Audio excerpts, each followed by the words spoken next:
She needed money desperately. He needed someone he could trust with his children. It was supposed to be a simple transaction. Employee and employer. Nothing more. But Miller Pierce didn't do simple. Every look was a promise. Every touch was a claim.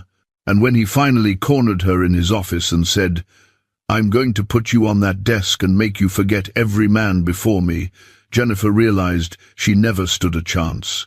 Welcome back to Proudly Black Stories, my beautiful, amazing Pride family. You all have been so supportive, and I promise to always try my best to give you the best stories as I learn and improve every day. If this is your first time coming across my video, do comment below where you're watching from and hit subscribe to officially join the Pride family. Now, brace yourself for another wild ride. Jennifer's fingers were cramping around her ancient Canon camera, the weight of it pulling at her neck after 3 hours of standing in uncomfortable heels she'd borrowed from her roommate.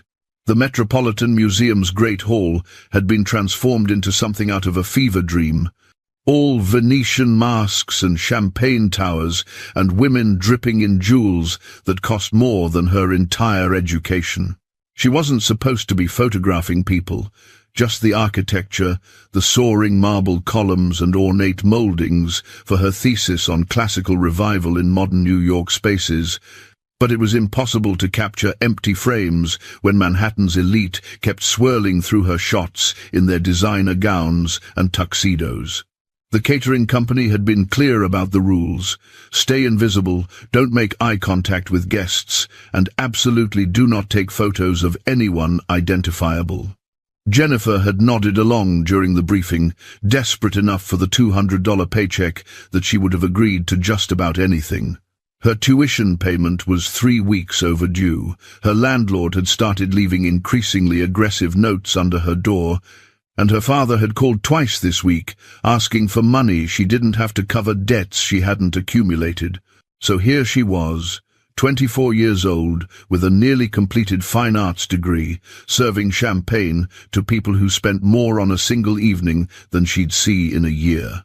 She slipped away from the main ballroom during a violin crescendo, when everyone's attention was captured by the masked dancers swirling across the floor.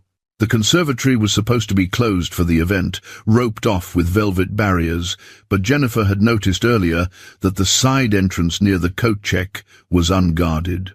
She ducked under the rope, camera already raised, relief flooding through her as she entered the glass-enclosed space. Here, finally, was the shot she needed.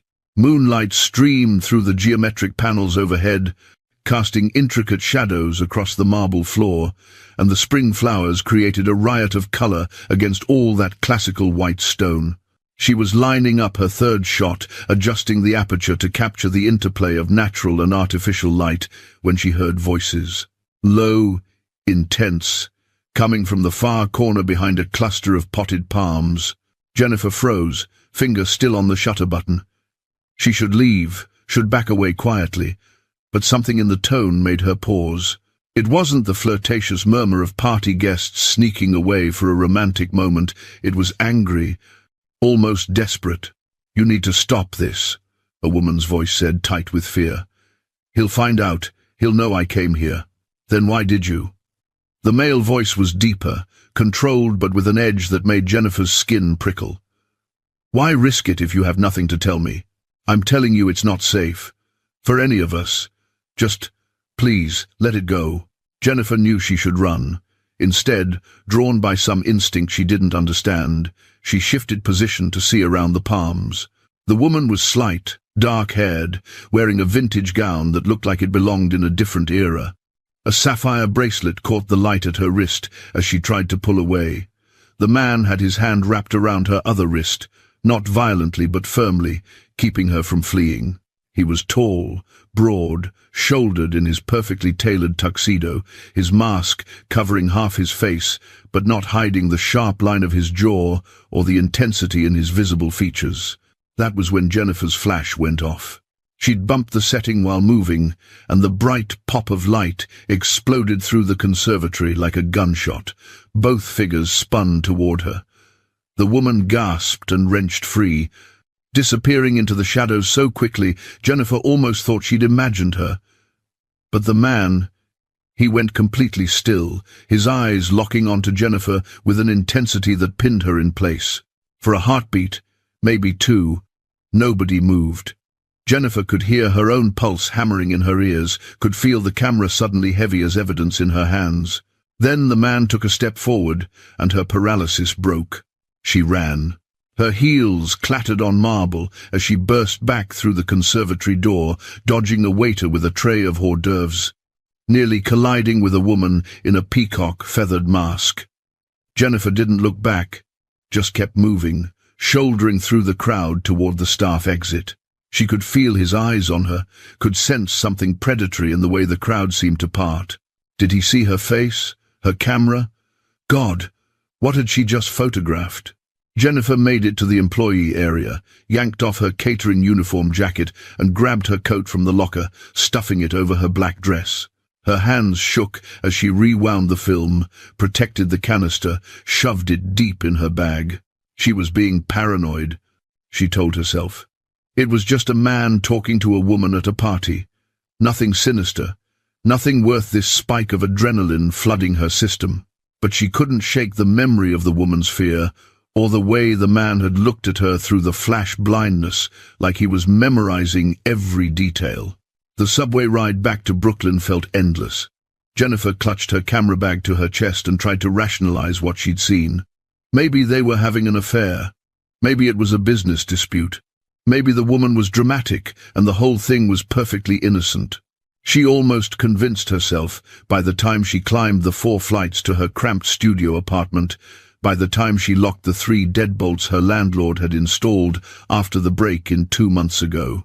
Her roommate Sienna was still out, probably at her boyfriend's place, so Jennifer had the shoebox-sized space to herself.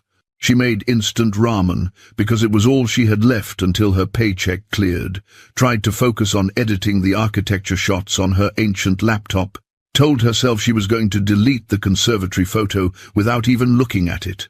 She looked at it. The image was slightly blurred from her startled movement, but the composition was striking. The man was in sharp focus, his body language aggressive but controlled, every line of him radiating power and tension. The woman was softer, motion blurred as she pulled away, but that bracelet glinted like a sapphire star on her wrist. And his face, even half-masked, was devastating. Sharp cheekbones, a mouth curved in what might have been anger or anguish, eyes that seemed to stare directly through the camera into Jennifer's soul. She was studying the image, trying to decide if the woman's body language read as resistant or just animated, when her phone buzzed. Unknown number. Jennifer stared at it for 3 rings before answering. "Miss Leonard?" The voice was crisp, professional, male. "My name is James Voss. I represent a client who would like to discuss a photograph taken this evening at the Metropolitan Museum fundraiser." Jennifer's stomach dropped. "I don't know what you're talking about.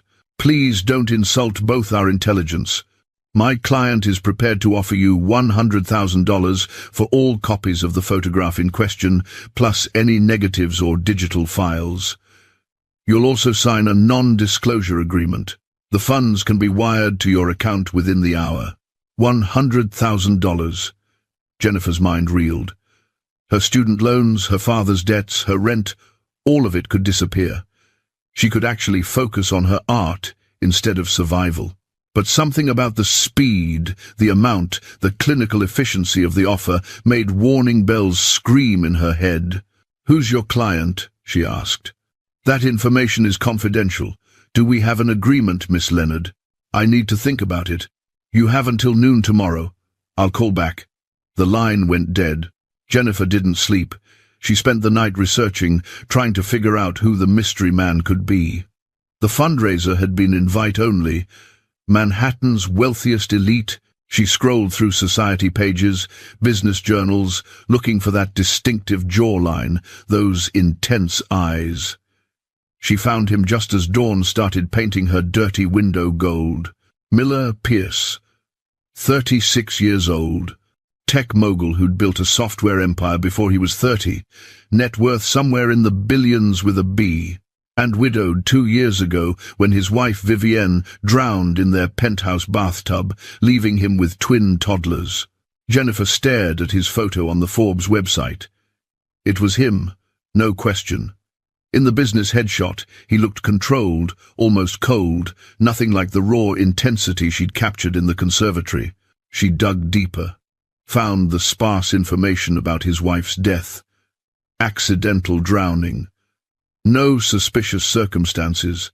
A tragic end to what the articles described as a private marriage. The more she read, the more questions she had.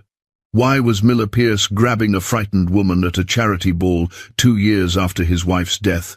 Why was that woman wearing what looked like vintage jewelry and a dress from another decade? And why was he willing to pay $100,000 for a slightly blurry photo? Would you take the money if you were Jennifer, or would your curiosity demand answers first? By the time James Voss called back at exactly noon, Jennifer had made her decision. I'm not selling the photo. Silence on the other end, stretching so long she thought he'd hung up. Then, may I ask why? Because something's wrong. That woman looked scared. And I'm not going to help cover up something that might be, I don't know, criminal or something. Miss Leonard, I assure you, there's nothing criminal about the situation. My client simply values his privacy, as I'm sure you can understand. Then he can value it without my help. I'm not interested in the money. Another pause. I see. My client will be disappointed. I'd hoped we could resolve this amicably. The implied threat made Jennifer's spine straighten. Are you threatening me, Mr. Voss? Of course not. Simply stating facts. Good day, Miss Leonard. This time, he did hang up. Jennifer told herself she'd done the right thing, told herself all afternoon as she tried to focus on her other coursework, told herself through the evening as she picked up a dinner shift at the diner down the street where she sometimes waitressed. She stopped telling herself around midnight when she came home to find a man sitting on the steps outside her building. Not just any man. Miller Pierce himself, without the mask this time, wearing dark pants and a black sweater that probably cost more than her monthly rent, looking completely out of place in her neighborhood of crumbling brownstones and overflowing trash cans. He stood when he saw her, and Jennifer's first instinct was to run. Her second was to stand her ground, because she was exhausted and broke and tired of being afraid. Miss Leonard, he said, his voice exactly as she remembered from the conservatory, deep and controlled. I believe we need to talk. I already told your lawyer no. I know. And I'm not here to negotiate through intermediaries. Miller took a step closer, and Jennifer noticed details the photograph hadn't captured. The faint shadows under his eyes, suggesting he slept as poorly as she did. The tension in his shoulders, the way his hands stayed loose at his sides, non-threatening but ready. May I come up? Absolutely not. The corner of his mouth twitched. Might have been amusement. Smart. Can we at least talk out here? Jennifer glanced around the empty street, very aware that it was past midnight and she was alone with a strange man, billionaire or not. But there was something about his body language, the careful distance he maintained, that made her feel, if not safe, at least not in immediate danger. 5 minutes, she said. Fair enough. Miller leaned against the railing, and the casual pose didn't hide his intensity. You have something that belongs to me, Miss Leonard. I'm here to negotiate terms. I have a photograph that I took with my camera on public property. That belongs to me. Technically, the museum is private property, and you violated the terms of your catering contract by bringing a personal camera. Jennifer's jaw tightened. You investigated me. Of course I did. Jennifer Marie Leonard, 24, senior at NYU studying fine art photography. Parents divorced when you were 12. Father has a gambling problem, currently owes approximately $80,000 to various creditors. Mother remarried and moved to Seattle, minimal contact. You work 3 part-time jobs to cover tuition and living expenses. You're talented enough that your thesis advisor thinks you could actually make it as a professional artist. and you have $13 in your checking account. He said it all without inflection, just facts. Did I miss anything? The violation of it, the casual invasion of her privacy, made Jennifer's hands curl into fists. You have no right. I have every right to know who's attempting to blackmail me. I'm not blackmailing anyone. I just don't want to be part of whatever that was in the conservatory. And what do you think it was? Miller's voice dropped. Something dangerous threading through it. What did you see through that lens of yours? Jennifer met his eyes, refusing to be intimidated. I saw a terrified woman trying to get away from you. Something flickered across his face, gone too quickly to identify. Did you? Yes. So forgive me if I'm not eager to help you cover it up. Cover it up. He repeated the words slowly, like tasting them. Then, shockingly, he laughed. It wasn't a happy sound. You think I'm some kind of predator? That I was, what? Assaulting someone at a charity ball surrounded by 500 witnesses? I don't know what you are. And I actually don't care. Miller studied her for a long moment, and Jennifer had the unsettling feeling of being catalogued, assessed, measured against some internal standard. That woman in the photograph, he said finally, was my wife. She's been dead for 2 years. Unless you believe in ghosts, Miss Leonard, I suggest you reconsider your interpretation. The words hit like a physical blow. Jennifer's mind raced back to the image, the woman's face half hidden by her mask, and the angle. That's impossible, I agree. And yet there I was, having a very intense conversation with someone wearing my dead wife's favorite dress, her jewelry, speaking with her voice. His control cracked just slightly, pain bleeding through. So you'll understand why I'd prefer that photograph not end up on the cover of every tabloid in the country with speculation about whether I've lost my mind or if Vivian Pierce somehow rose from the dead. Jennifer felt her certainty wavering. I'm sorry. I didn't know. Of course. You didn't. Miller straightened, the vulnerability shuttering away behind that controlled facade.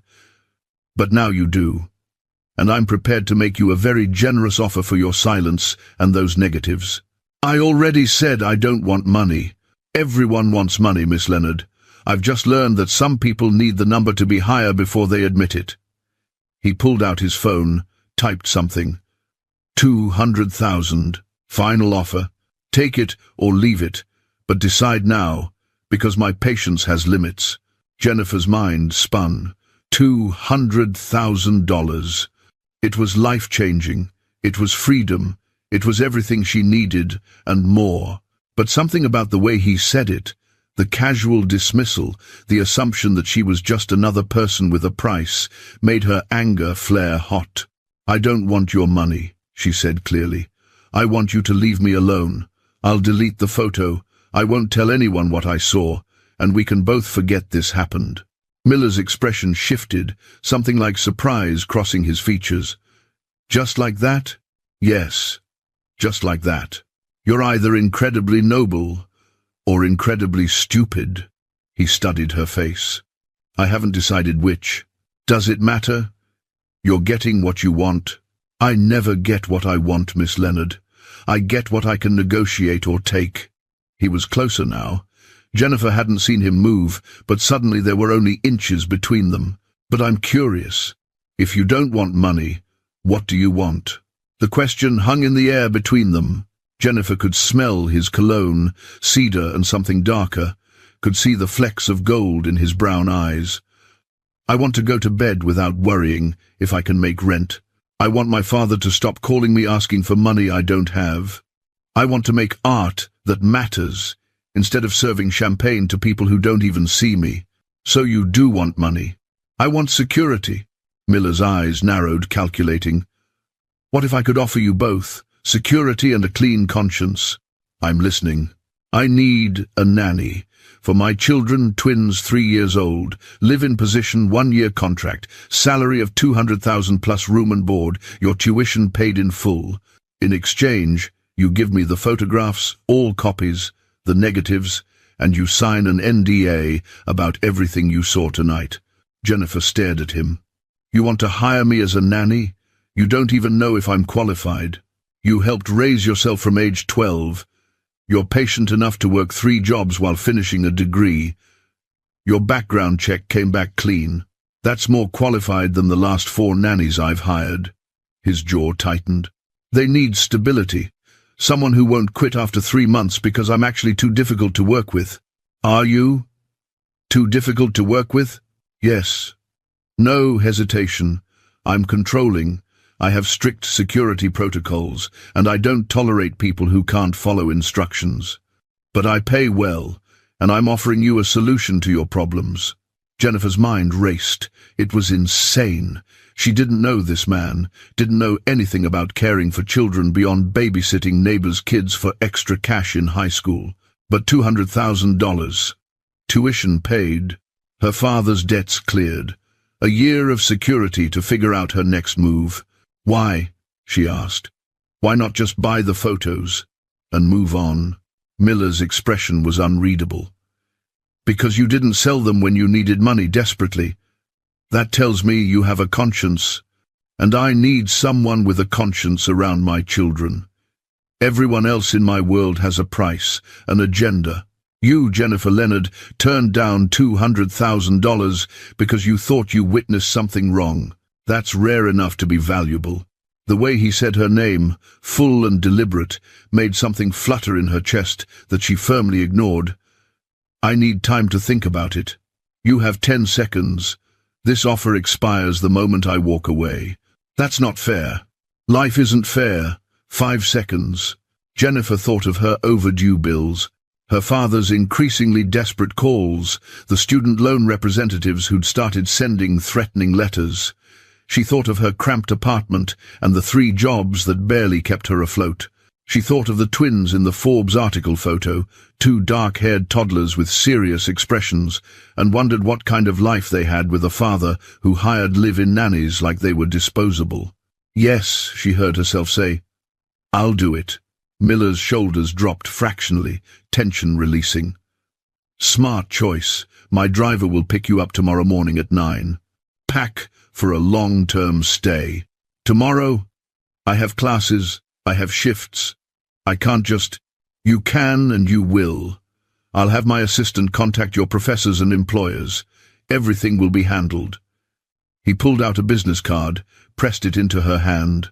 His fingers were warm, calloused, not the soft hands she'd expected from a billionaire. "That's my personal number. Call if you have questions. Otherwise, 9 a.m. sharp." He was halfway down the steps before Jennifer found her voice. "Wait, you said you'd clear my father's debts too." Miller looked back, and in the streetlight his face was all sharp angles and shadows. "Consider it a signing bonus. The wire transfer will go through tonight. Your father's creditors will be contacted in the morning." "Why would you do that?" "Because I don't want you distracted by outside problems. When you work for me, I expect your full attention." Something in his eyes intensified. "And Jennifer, when you're in my home, caring for my children, you belong to me. Your time, your energy, your focus. I don't share well. Remember that." The possessiveness in his tone should have set off alarm bells. Instead, it sent an unwanted shiver down her spine. "I'm not property, Mr. Pierce." "Miller," he corrected. "And no, you're not property. But you are mine for the next year. Get used to the idea." Then he was gone, sliding into a Blacktown car that had been idling at the corner. Jennifer stood on her front steps, his business card burning in her hand, and wondered what the hell she'd just agreed to. She found out the next morning when a driver arrived at exactly 9 a.m. in a Mercedes. The man was polite, professional, and completely silent as he loaded her 2 suitcases and portfolio bag into the trunk. Jennifer had spent the night packing in a daze, still half convinced this was an elaborate prank or fever dream. But her bank account that morning showed a deposit of $80,000 with the notation "debt clearance," and her father had called at 7 a.m., crying and thanking her for a miracle he didn't understand. The drive from Brooklyn to the Upper East Side took 30 minutes in morning traffic. Jennifer watched the neighborhoods change through the tinted windows. from her working-class area to increasingly affluent streets, until they pulled up in front of a gleaming high-rise that stretched toward the sky like a glass and steel monument to wealth. The lobby was all marble and modern art, the kind of space that made Jennifer acutely aware of her thrift store jeans and scuffed boots. The doorman greeted the driver by name, eyeing Jennifer with poorly concealed curiosity. She clutched her camera bag to her chest like a shield as they rode an elevator that required a key card to the penthouse level. The doors opened directly into Miller Pierce's home, and Jennifer's breath caught despite herself. Floor-to-ceiling windows overlooked Central Park, the view so expansive it felt like standing in the sky. The interior was all clean lines and expensive minimalism, white walls and dark wood floors, furniture that looked like it belonged in a museum. Everything was pristine, perfect, cold. And standing in the center of it all, looking just as austere and controlled as his surroundings, was Miller. He'd traded last night's casual wear for a charcoal suit that was probably Italian and definitely cost more than her car, his dark hair styled back, every inch the billionaire CEO. Only his eyes, tracking her movements as she stepped into the space, held that same intensity from the conservatory. "Miss Leonard," he said, formal now. "Welcome. I trust the drive was comfortable." "It was fine, thank you." Jennifer felt off balance, unsure how to navigate this version of him. "Good. I'll show you to your quarters, then introduce you to Caspian and Seraphine." He started walking without checking if she followed, clearly expecting obedience. Jennifer did follow, mostly because she didn't know what else to do, taking in details as they moved through the penthouse. Photos of the twins at various ages, but none of a woman who must have been Vivienne. A playroom visible through an open door, filled with expensive toys that looked barely touched. Hallways that seemed to stretch forever in this palace in the sky. Miller stopped at a door near the end of one hallway. "This is your suite. Bedroom, bathroom, sitting area. You're welcome to decorate as you like within reason. Meals are provided, the kitchen is fully stocked, help yourself to anything. Mrs. Dorothy is the housekeeper. She comes daily. Dax Merritt is head of security. You'll meet him later. If you need anything, there's an intercom system." He opened the door, and Jennifer stepped into a space twice the size of her Brooklyn apartment. The bedroom had the same floor-to-ceiling windows, the same stunning view. The furniture was elegant but comfortable, cream and soft grey tones. Her own bathroom had a tub big enough to swim in. "It's too much," Jennifer said. Miller leaned against the door frame, watching her take it in. "The twins' rooms are across the hall. Their schedule is posted on the refrigerator. Breakfast at 8, lunch at noon, dinner at 6. Nap time is 1 to 3, non-negotiable. They don't leave the penthouse without my explicit permission and a full security detail. No exceptions. Don't you think that's a little extreme? They're 3 years old." Miller's expression went glacial. "I think I know what's best for my children. Your job is to care for them within the parameters I've established, not to question my parenting." Jennifer bristled at the tone.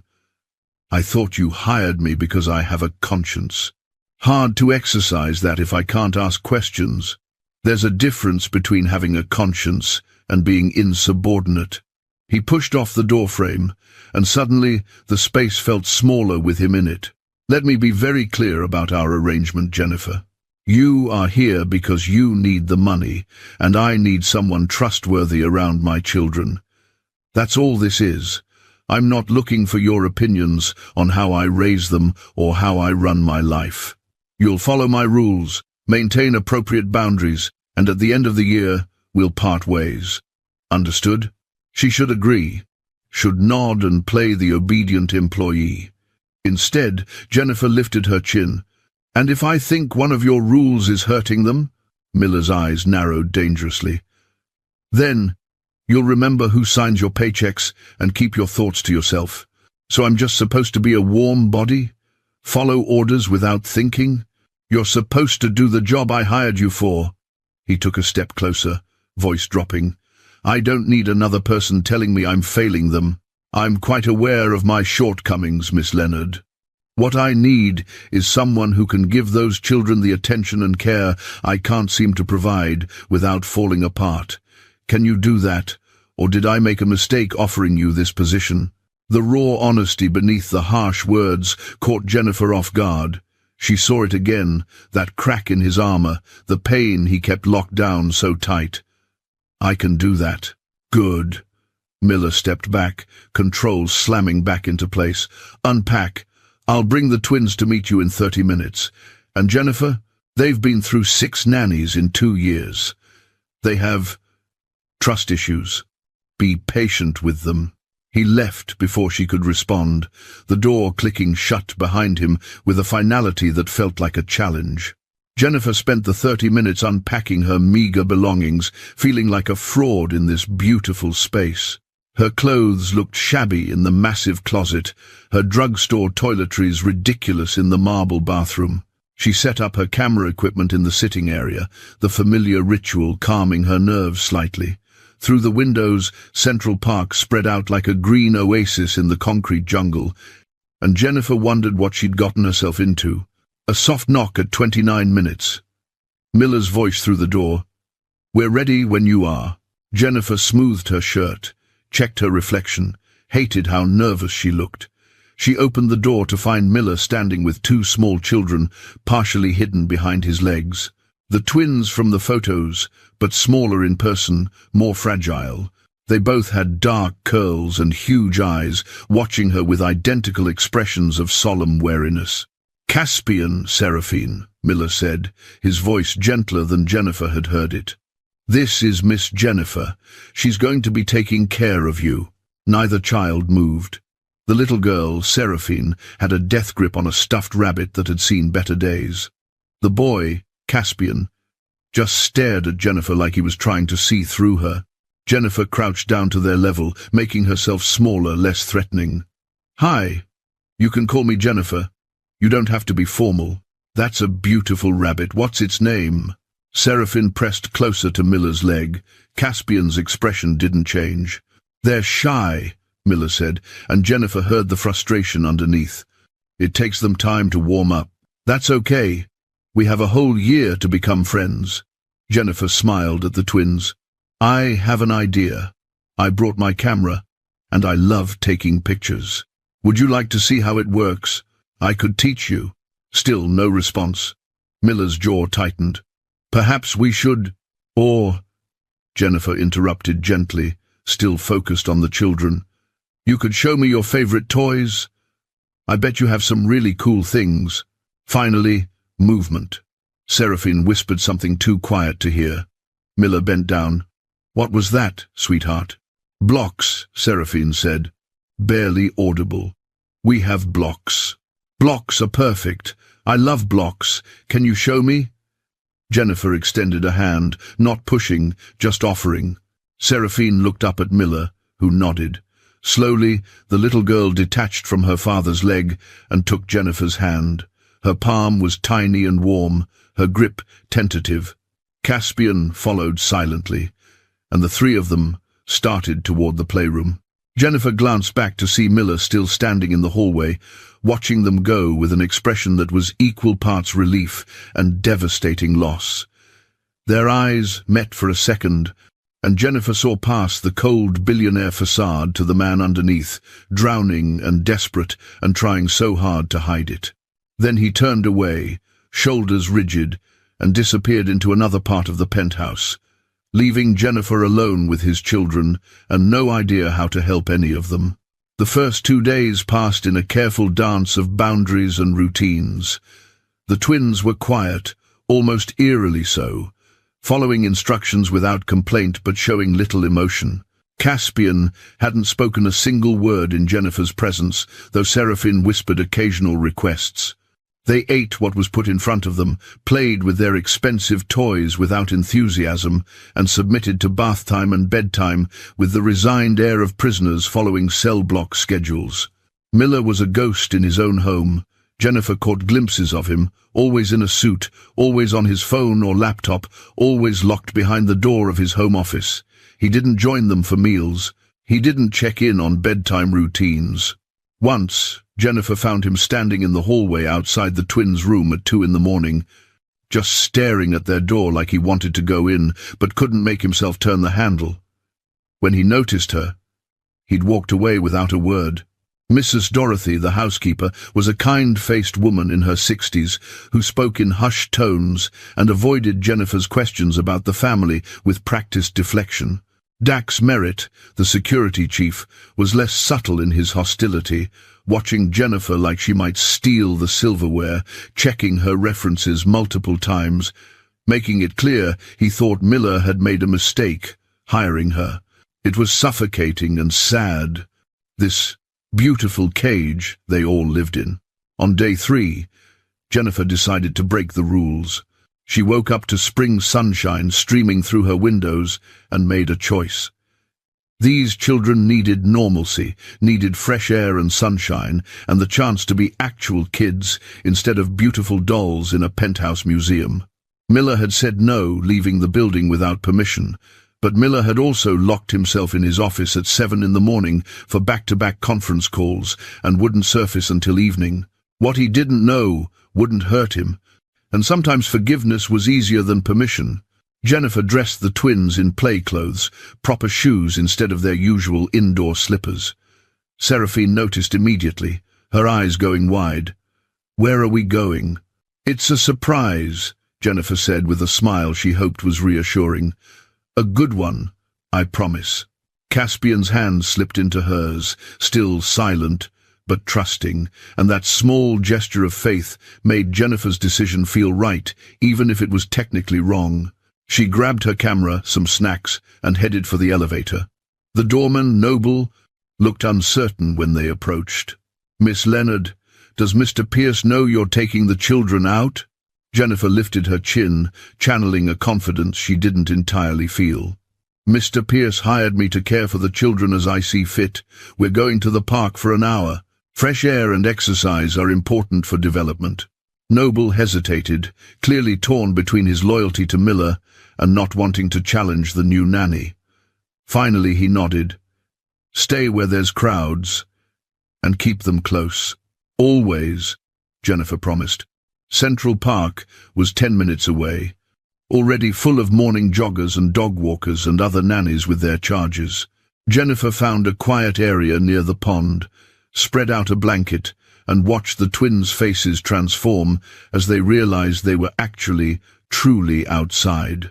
Seraphine took a tentative step onto the grass, then another, then suddenly she was running, her laugh bubbling up like she'd forgotten how to make the sound and was rediscovering it.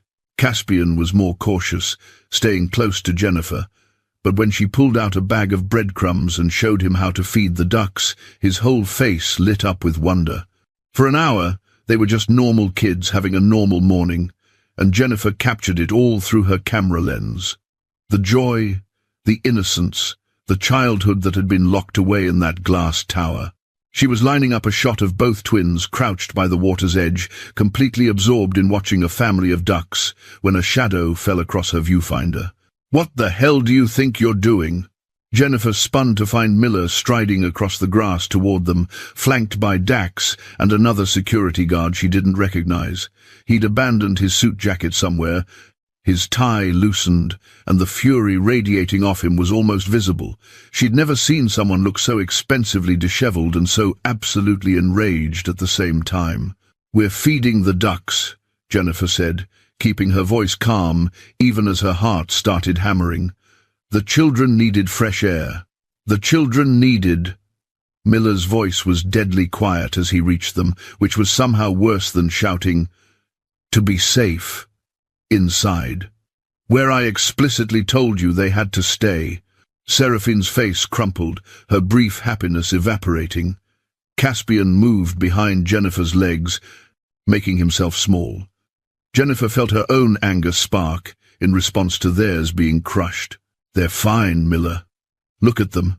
They're happy for the first time since I arrived." "Happy," he repeated the word like it was foreign. "You think I care about happy when they could have been photographed, identified, taken? Do you have any concept of the risks you just exposed them to? We were supervised the entire time. I had eyes on them every second. Your eyes aren't trained security. Your eyes aren't enough. Miller pulled out his phone, his hand actually shaking. Dax, get them back to the penthouse. Now. Wait. Jennifer stepped between Dax and the twins. Don't do this. Don't punish them because you're angry at me. Miller's eyes locked on hers, and the intensity there stole her breath. Move, Miss Leonard. No. The word hung in the air between them. Dax shifted uncomfortably. A jogger passed by, oblivious to the standoff. Miller took a step closer to Jennifer, close enough that she had to tilt her head back to maintain eye contact. That wasn't a request, he said softly. Move, or I'll move you myself. Jennifer's pulse jumped at the barely leashed violence in his tone, but she held her ground. Then you'll have to, because I'm not letting you traumatize your children over an hour in the park. For a heartbeat, she thought he might actually grab her. His hands clenched at his sides, jaw so tight she could see the muscle jumping. Then his control reasserted itself with visible effort. Fine, we'll all go back together, but this conversation isn't over. The ride back to the penthouse was suffocating. Dax drove while Miller sat in the back with Jennifer and the twins, his silence more condemning than any lecture. Seraphine clutched her rabbit and sniffled quietly. Caspian stared out the window, his small shoulders hunched. Jennifer wanted to comfort them but didn't dare move, acutely aware of Miller's presence beside her, the heat of his anger filling the confined space. When they reached the building, Miller's voice was clipped. Dax, take Caspian and Seraphine to the playroom. Miss Leonard, my office, now. Jennifer followed him through the penthouse, her earlier confidence evaporating with each step. She'd known she was breaking his rules, but she hadn't expected this level of fury. Miller's office was as austere as the rest of the space, all dark wood and floor-to-ceiling bookshelves, a massive desk with multiple monitors. He closed the door behind her with a quiet click that sounded ominous. Then he just stood there, back to the door, staring at her with an expression she couldn't read. Explain, he said finally. They needed to be outside. They needed to be normal children for an hour, instead of prisoners in a luxury cage. Prisoners. Miller's laugh was harsh. You think I'm keeping them prisoner? Aren't you? When's the last time they left this building, Miller? When's the last time they played with other kids, or felt grass under their feet, or had any semblance of a normal childhood? Normal children don't have targets on their backs. His control shattered, voice rising. Normal children don't have people who want to use them as leverage or ransom or worse. You have no idea what's out there, what could happen. You just waltz them through Central Park like this is some goddamn fairy tale where love and fresh air solve everything. Then tell me, Jennifer shouted back, tell me what the actual threat is, instead of just barking orders and expecting blind obedience. Why are they targets? What aren't you telling me? Miller ran both hands through his hair, completely destroying its styled perfection. 6 months ago, a man approached their previous nanny outside this building, offered her $50,000 to look the other way for 5 minutes, just 5 minutes while someone else picked up the children. She refused and reported it immediately. We caught the man, but he wouldn't say who hired him. Just kept asking questions about Vivian, about her family, about where the twins were born. Jennifer felt ice slide down her spine. What did the police say? The police said without more evidence, they couldn't do anything. The man lawyered up, claimed it was a misunderstanding. He was out in 48 hours. Miller's hands braced on his desk, his back to her. So, I hired more security. I implemented stricter protocols. I made sure my children were safe, even if it meant keeping them in a cage, as you so eloquently put it. Miller, I didn't know. I'm sorry, I should have asked, but you never explained why. I don't owe you explanations. I owe you a salary, and you owe me compliance with the rules I've established to keep my children alive. He turned, and the rawness in his expression made her chest ache. They're all I have left. Do you understand? Vivienne is gone, my family is gone, everyone I've ever trusted has either left or betrayed me, and those 2 children are the only thing I haven't completely destroyed. I can't lose them. I won't. The pain underneath the anger was so visceral, Jennifer took an involuntary step toward him. You're not going to lose them. You don't know that. You can't promise that. His voice dropped to something rough, broken.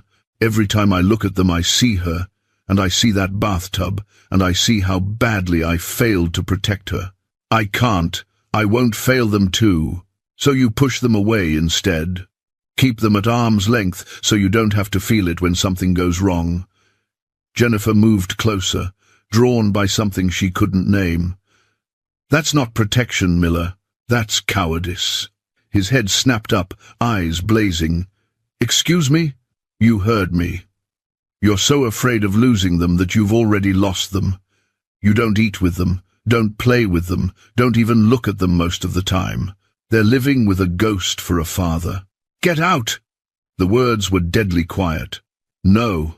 Miller was around the desk in 3 strides, suddenly right there, invading her space. I said, get out of my office. And I said no. Fire me if you want, but I'm not leaving until you actually hear what I'm saying. Jennifer refused to back down even though her heart was racing. Those children need you. Not your money, not your security team, not another nanny who'll quit when you become too difficult.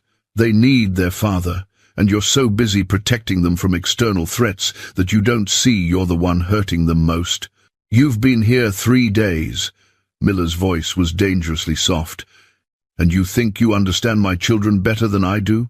I understand what it's like to have a parent who's physically present but emotionally gone. My father checked out when his addiction took over. I spent years watching him but never having him, and it hollowed me out. Is that what you want for Caspian and Seraphine? To grow up in this beautiful prison with a father who can't even stand to be in the same room? Something flickered across Miller's face, might have been pain or recognition. They were inches apart now, close enough that Jennifer could see the storm in his dark eyes, could feel the heat radiating off his body. You don't know what you're talking about, he said, but the conviction was gone from his tone. Don't I? Then explain why Caspian hasn't spoken in months. Explain why Seraphine has panic attacks when people leave the room. Explain why they both look at you like they're desperate for attention, but terrified to ask for it. Stop! His hands came up to grip her upper arms, not hard enough to hurt, but firm enough to make her breath catch. Just stop. Make me, Jennifer challenged, tilting her chin up. The air between them electrified. Miller's grip tightened fractionally, his gaze dropping to her mouth for a fraction of a second before snapping back to her eyes. You're playing a very dangerous game, Miss Leonard. I'm not playing anything. I'm trying to help. Help! His laugh was bitter. Everyone wants to help until they realize how broken I actually am. Then they run. Give it time, Jennifer. You'll run too. I'm not running. I'm right here. She put her hands on his chest, felt his heart hammering under her palms. I'm right here, and I'm not afraid of your broken pieces. Miller stared at her like she was speaking a foreign language, like the concept of someone staying was incomprehensible. His thumbs traced small circles on her arms, the touch sending sparks across her skin. For a moment, Jennifer thought he might kiss her, wanted him to despite every reason that was a terrible idea. Then his phone buzzed, shattering the moment. Miller released her abruptly and stepped back, the walls slamming into place. We're done here. Don't take the children outside these walls again without my explicit permission. Are we clear? The dismissal stung after the intimacy of seconds ago. Jennifer straightened her spine. Crystal clear. Good. I have a call. He was already moving back to his desk, picking up his phone, shutting her out with practiced efficiency. Jennifer left, but paused at the door. For what it's worth, they had the best morning of their lives today. You should have seen Caspian's face when he fed the ducks. She didn't wait for a response, just closed the door quietly behind her and leaned against the hallway wall, trying to calm her racing heart. What the hell had that been? The anger, she understood. But that moment of connection, of heat, the way his hands had felt on her skin, that was dangerous territory she had no business exploring. She found the twins in the playroom with Dax standing guard like they might make a break for freedom. He gave Jennifer a look that clearly said, "I told you so," before leaving them alone. Seraphine ran to Jennifer immediately, throwing small arms around her legs. "Are you in trouble because of us?" the little girl whispered. Jennifer crouched down, gathering both twins close. "No, sweetheart. Your daddy was just worried because he loves you very much.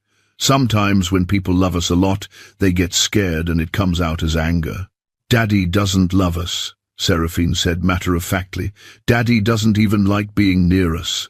The casual way she said it, like it was simple truth, broke something in Jennifer's chest. "That's not true. Your daddy loves you so much it scares him." Caspian, still silent, pressed closer to Jennifer's side. She held them both, these beautiful broken children, and made a silent vow. Whatever it took, however long she was here, she would help this family heal. Even if Miller Pierce fought her every step of the way. That night, Jennifer couldn't sleep. She kept replaying the confrontation in Miller's office, the way his hands had felt on her arms, the devastating vulnerability in his eyes when he talked about failing his children. Around 2 a.m, she gave up on rest and padded to the kitchen for tea, wearing sleep shorts and an oversized NYU shirt. She nearly screamed when she found Miller already there, sitting at the island in the dark, a glass of what looked like scotch in front of him.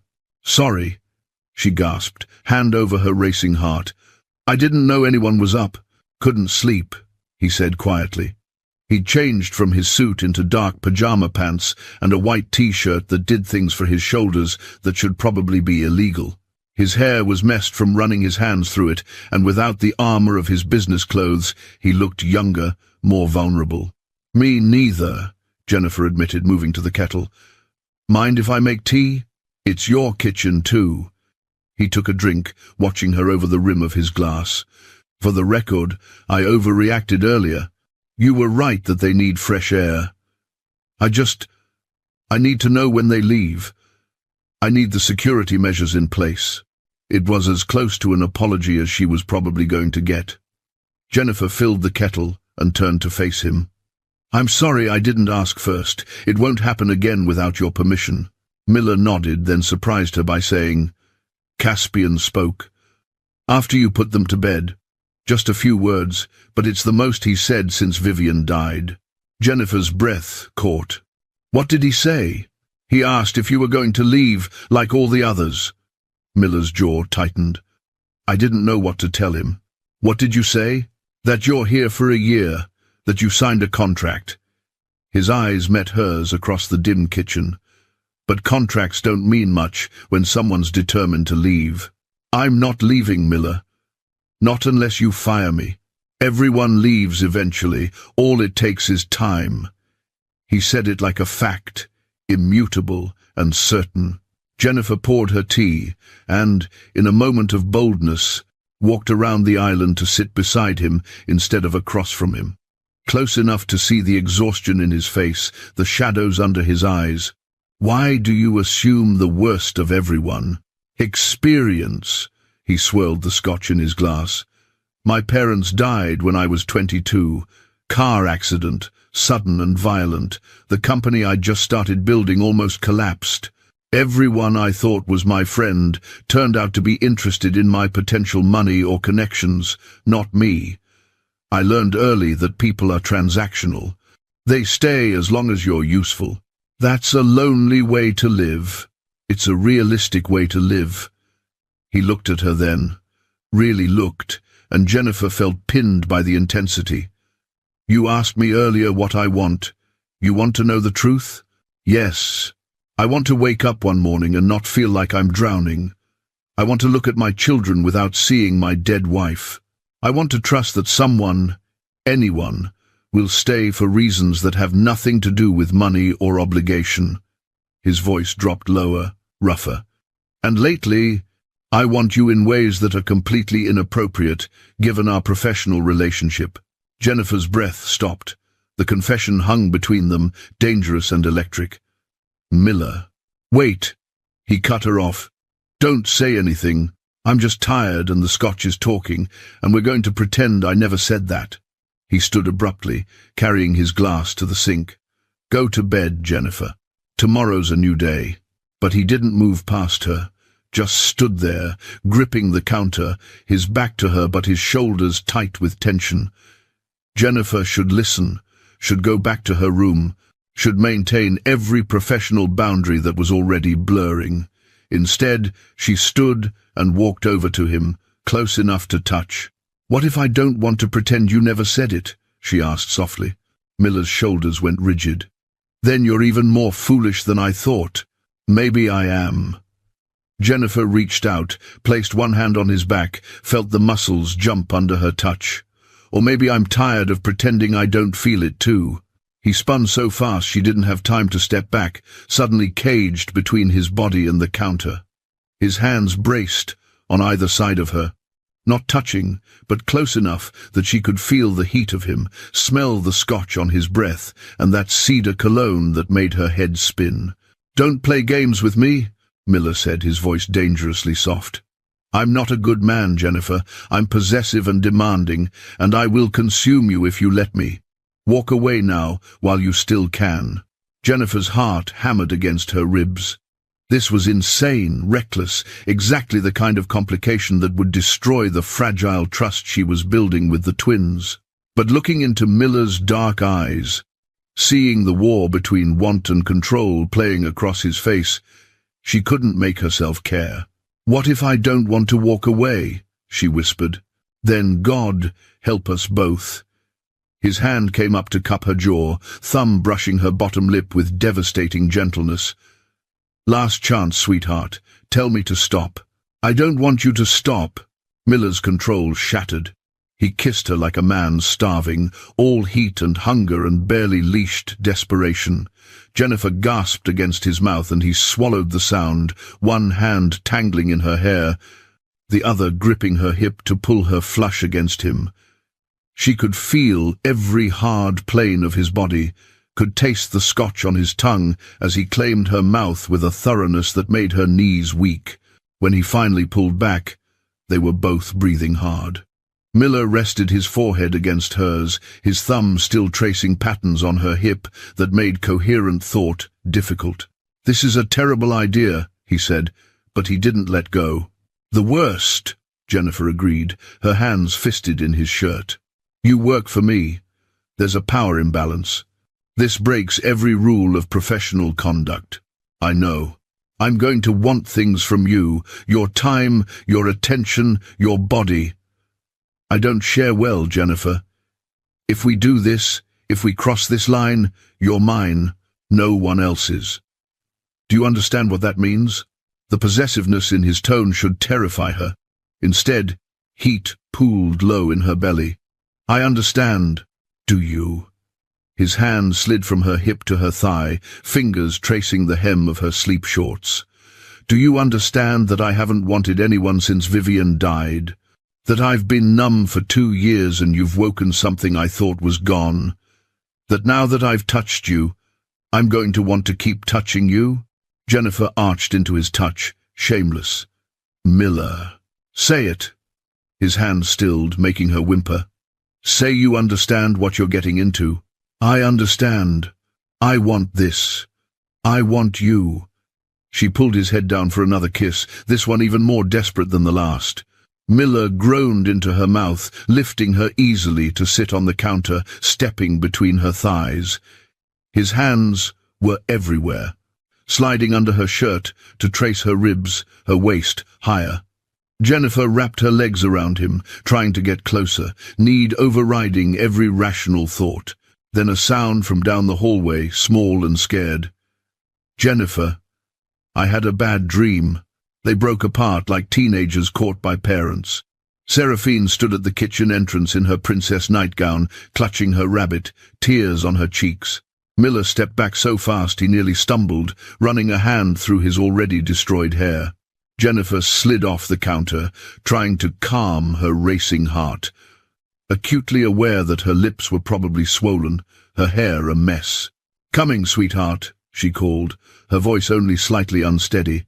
She glanced at Miller, whose expression had shuttered back into that controlled mask, though his hands were shaking slightly. "Go," he said quietly. "She needs you." Jennifer wanted to say something, wanted to acknowledge what had just happened, but Seraphine made another small sound of distress, and maternal instinct overrode everything else. She hurried to the little girl, scooping her up. "Let's get you back to bed." "Okay. Tell me about the dream."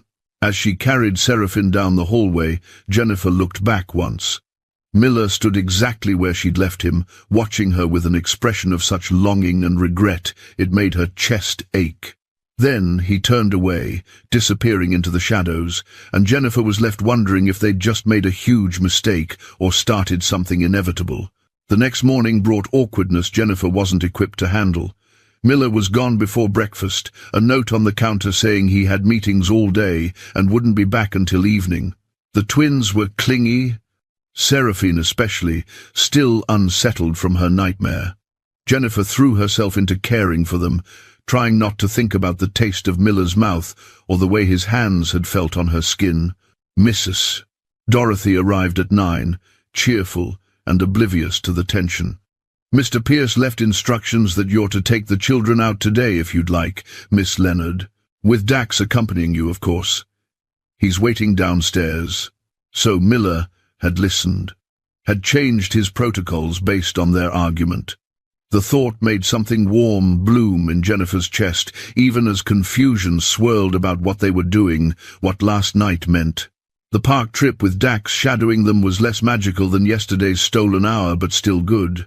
The twins were more animated, Caspian even tugging Jennifer's hand to show her a interesting rock he'd found.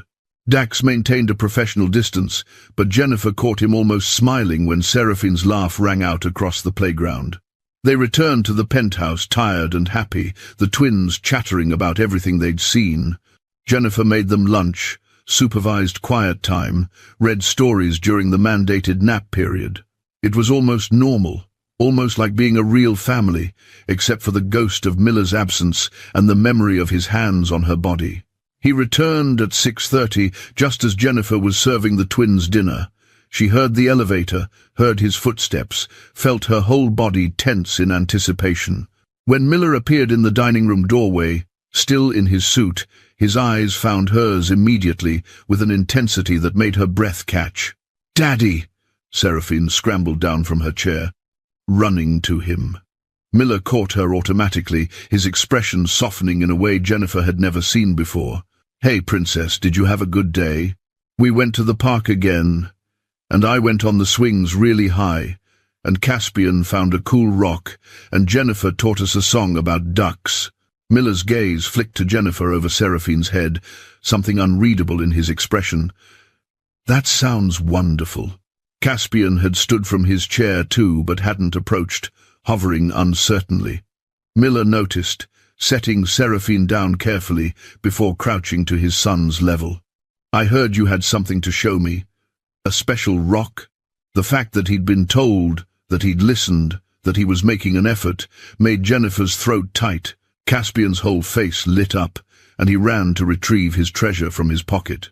For the next 10 minutes, Miller listened intently to his children talk about their day, actually present in a way Jennifer hadn't seen before. When the twins were occupied with dessert, Miller caught Jennifer's eye and tilted his head toward the hallway. She followed, hyper-aware of his presence behind her, of the privacy, once they were out of the children's earshot. "Thank you," he said quietly, "for this morning, for taking them out, for making them happy." "You're welcome. Thank you for trusting me enough to change the rules." They stood in the hallway, the air thick with everything unsaid. Finally Miller spoke, his voice low. "About last night. We don't have to talk about it if you don't want to," Jennifer said, even though she desperately wanted to talk about it. "I think we need to." He ran a hand through his hair, the tell of stress she was learning. "I crossed a line. You work for me, you're here to care for my children, and I took advantage." "You didn't take advantage. I wanted it too. Did you? Or did you feel obligated because I sign your paychecks?" His eyes searched hers. "I need to know. Jennifer, I need to know if you kissed me back because you wanted to, or because I'm your employer and you were afraid to say no." The vulnerability in the question, The genuine concern that he might have coerced her made Jennifer's heart clench. She stepped closer, lowering her voice even more. "Miller, look at me. Really look at me. Do I seem like someone who does anything out of obligation?" A ghost of a smile touched his mouth. "No. You seem like someone who breaks rules when she thinks they're wrong and challenges billionaires in their own homes." "Exactly. So trust me when I say that what happened last night, I wanted it. I want this. Whatever this is." She gestured between them. "But you're right that it's complicated. The twins have to come first. They're already attached to me. And if we end badly, it'll hurt them." Miller was quiet for a long moment, clearly wrestling with something. "What if we try?" he said finally. "Carefully, slowly. See where this goes without rushing or making promises we can't keep. The twins don't need to know, not yet. We keep it between us until we're sure."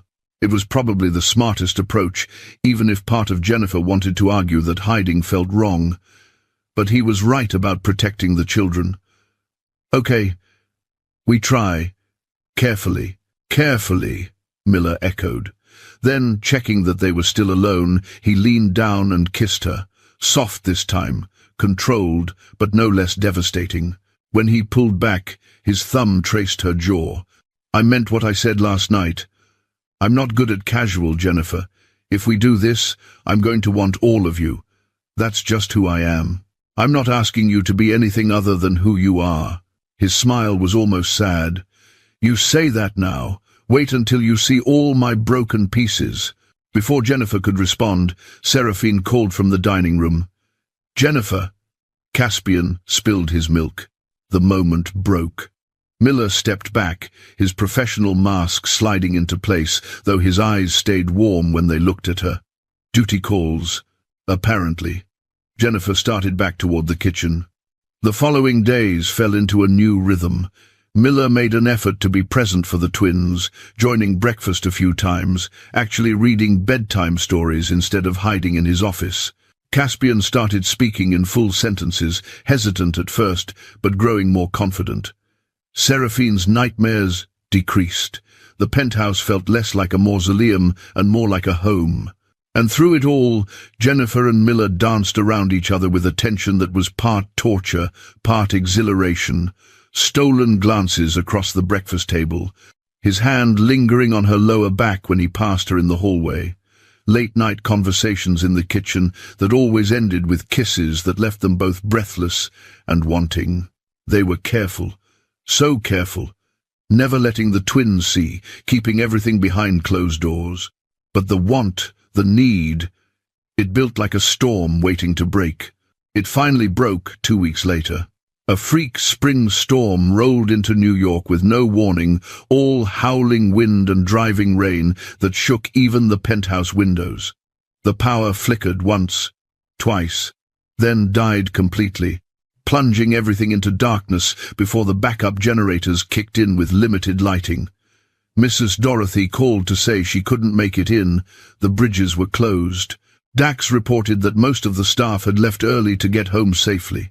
For the first time since Jennifer had arrived, it was just the four of them. A family, isolated by the storm, and something about the forced intimacy felt significant. Jennifer made it an adventure for the twins, building a blanket fort in the living room, telling stories by flashlight when the Wi-Fi went down, and took the television with it. Miller emerged from his office around 6, drawn by the sound of laughter, and stopped in the doorway with an expression of wonder. "Can I join?" he asked, and the hesitation in his voice, the fear that he might be rejected by his own children, broke Jennifer's heart a little.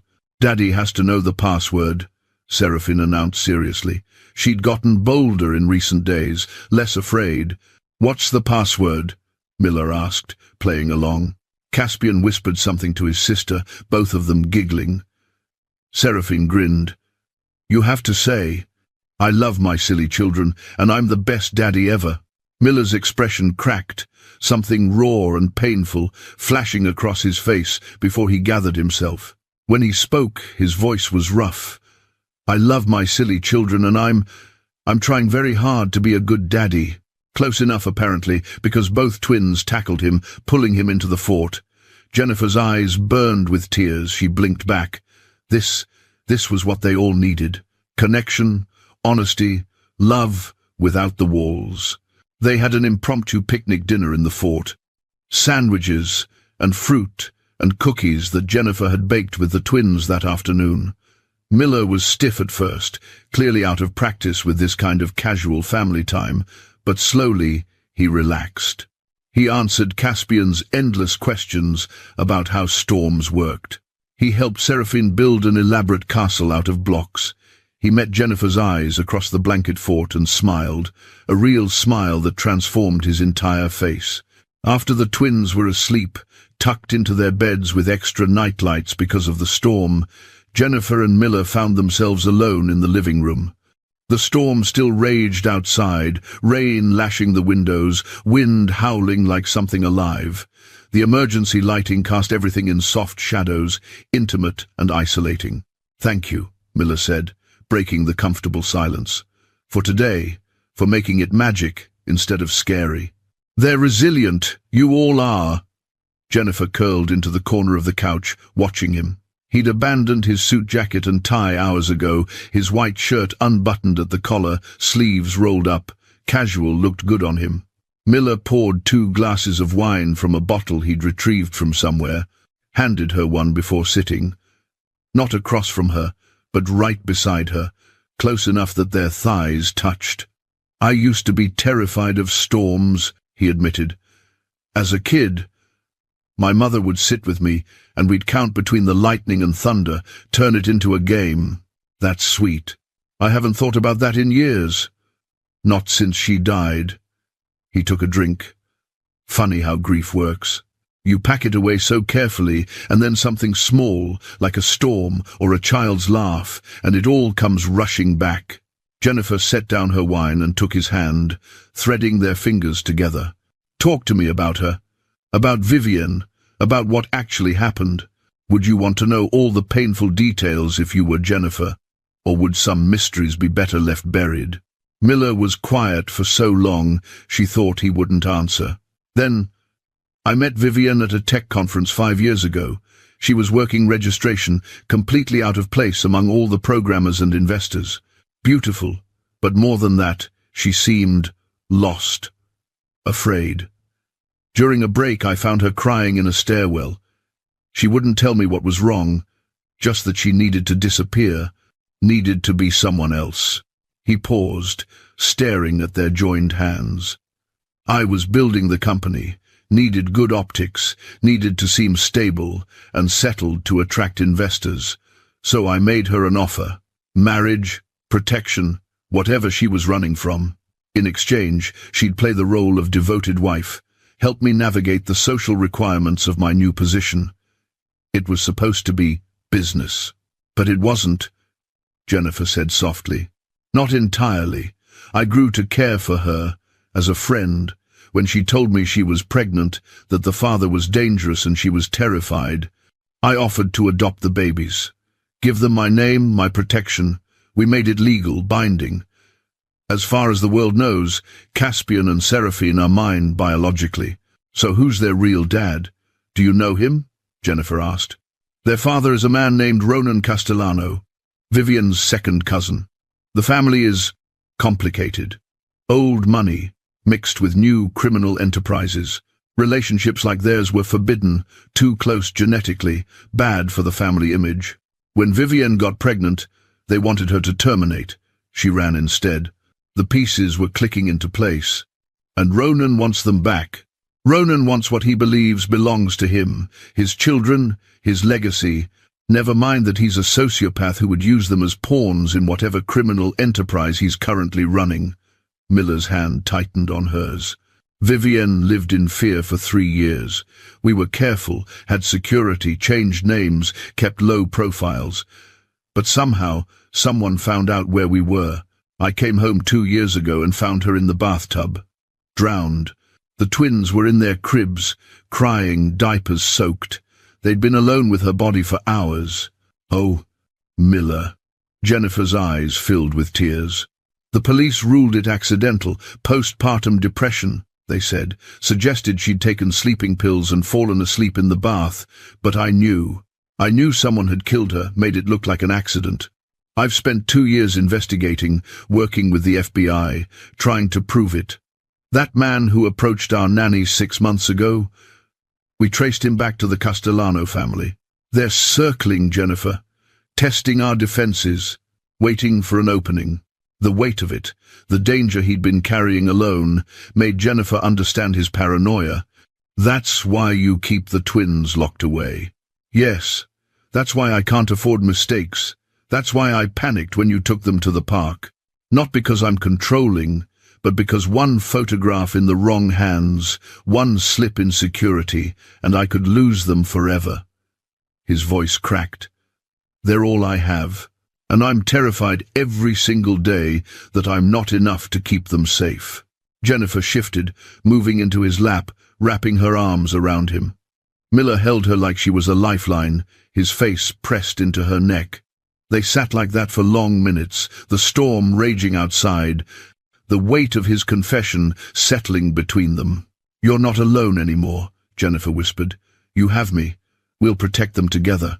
Miller pulled back enough to look at her, his eyes suspiciously bright. "You realize what you're signing up for? This isn't just complicated, Jennifer. It's dangerous. If the Castellanos figure out you matter to me, you become a target too. Then I'll be a target. I'm not going anywhere. You should. You should run while you still can.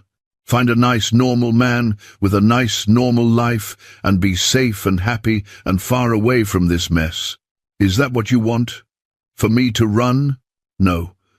The word was fierce, possessive. "God help me. No, I want you to stay. I want you here, with me, with them. I want to fall asleep with you in my arms and wake up with you in my bed and show those children what an actual family looks like." His hand cupped her face. "I want you, Jennifer. All of you, for as long as you'll let me have you." "Then have me," Jennifer breathed. "I'm right here. I'm yours." Miller's control, already frayed, snapped completely. He kissed her with a desperation that stole her breath, his hands in her hair, on her back, pulling her closer. Jennifer met him with equal hunger, fingers working the buttons of his shirt, needing to feel skin, needing more.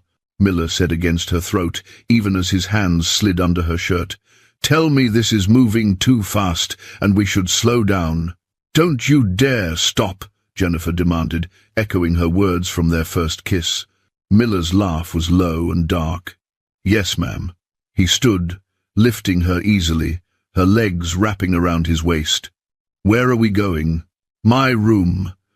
Because when I finally get you naked, I want you spread out on my bed where I can take my time mapping every inch of you." His voice was pure sin, rough with promise. "And I'm going to take my time, sweetheart. I'm going to make you forget every man who came before me. Make you scream my name so loud the whole building knows who you belong to." Heat flooded through Jennifer's entire body. That's quite a claim. Not a claim, a promise." Miller carried her down the hallway, kicking his bedroom door shut behind them. "I told you I don't share well. By the time this night is over, you're going to be mine in every way that matters. Do you understand?" Jennifer should probably object to the possessiveness, to the arrogant certainty in his tone. Instead, she pulled his mouth back to hers. "I dare you." Miller's eyes went dark with want. "Oh, sweetheart, you're going to regret that challenge." He laid her on his bed, following her down, and Jennifer discovered she didn't regret it even a little. Not when his hands and mouth mapped her skin like he was memorizing her. Not when he whispered filthy promises against her ear that made her blush and arch into him. Not when he made good on every single promise, until she did scream his name, her nails raking down his back, pleasure crashing through her in waves. After, tangled in expensive sheets, Miller's fingers tracing lazy patterns on her bare shoulder, Jennifer felt fundamentally changed. This wasn't just attraction or chemistry. This was something deeper, more dangerous, more real. "I'm falling in love with you." Miller said into the darkness, his voice vulnerable. "I know it's too soon. I know I shouldn't say it, but I need you to know. This isn't casual for me. You're not just the nanny or a convenient arrangement. You're everything." Jennifer turned in his arms, meeting his eyes. "I'm falling in love with you too, with all of you.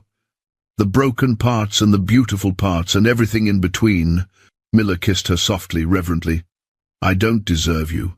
Good thing I don't care about what you deserve. I care about what I want, and I want this. I want us."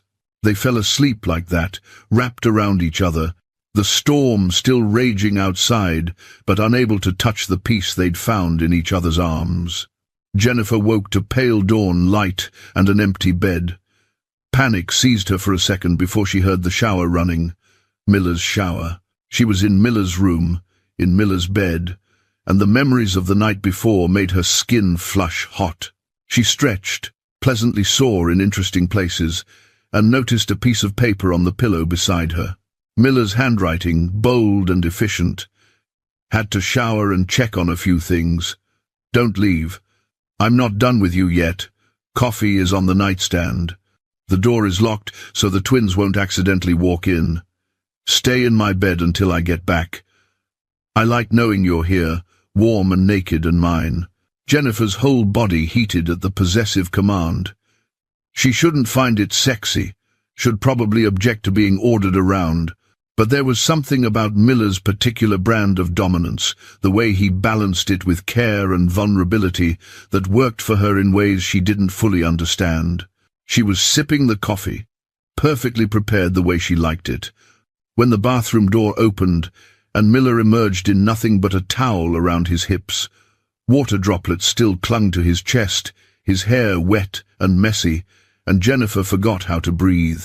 He was gorgeous, all lean muscle and controlled power, and the way he looked at her, like she was the only thing in the world that mattered, made her feel powerful and desired and completely his. "You didn't follow instructions," Miller said, nodding at the coffee cup. "I told you to stay in bed. Technically I am in bed. I'm just sitting up. Loopholes. Already. I'm going to have to be more specific with my commands." He prowled toward the bed with predatory grace. "Lie down, Jennifer." Her pulse jumped. "What if I don't want to?" Miller's smile was slow and devastating. "Then I'll make you, and we'll both enjoy it." Challenge accepted. Jennifer set down the coffee cup with exaggerated care, then looked at him with pure defiance. "Make me." The towel hit the floor. Miller was on her in seconds, pinning her to the bed, his mouth on hers, swallowing her laughter. "You're going to be trouble, aren't you?" "Probably," Jennifer admitted, running her hands over his broad shoulders. "Are you complaining?" "Never." He kissed her again, slow and thorough. "I have about an hour before the twins wake up. I intend to spend every minute reminding you exactly who you belong to." He made good on that promise too, until Jennifer was boneless and satisfied and absolutely certain that falling for Miller Pierce was the best, worst decision of her life. Later, showered and dressed in yesterday's clothes, Jennifer snuck back to her own room to change before the twins woke. She was grinning like an idiot, replaying every moment, when her phone buzzed with a text. "Miller, missing you already. Tonight? My room again? Jennifer, bossy. Miller, you love it. Say yes. Jennifer, yes. Miller, good girl. Now go make my children breakfast and try not to blush every time you think about what I did to you last night, although watching you blush might be entertaining. Jennifer, you're impossible. Miller, and you're mine. Don't forget it." She wouldn't. Couldn't. Even if she wanted to. The next 3 weeks passed in a blur of stolen moments and careful deception. During the day, Jennifer was the professional nanny, caring for Caspian and Seraphine with growing love and confidence. The twins were blossoming under the combined attention of both her and Miller, who had committed to being more present. Caspian spoke in full paragraphs now, his vocabulary expanding daily. Seraphine's nightmares had stopped almost completely, replaced by peaceful sleep and sunny morning temperaments. But the nights, The nights belonged to Miller and Jennifer alone. After the twins were asleep, after the penthouse went quiet, Jennifer would slip into Miller's room and discover new ways to be consumed by him. He was insatiable, demanding, possessive in ways that should probably concern her, but instead made her feel cherished and wanted and utterly his. He learned her body like he approached everything else, with intense focus and ruthless efficiency, cataloguing what made her gasp, what made her beg, what made her come apart in his arms. And he talked. God, the man had a mouth on him that could reduce her to a puddle with words alone. He'd whisper filthy promises against her skin while his hands worked magic, tell her exactly what he planned to do to her in that low, commanding voice that made her core clench with want.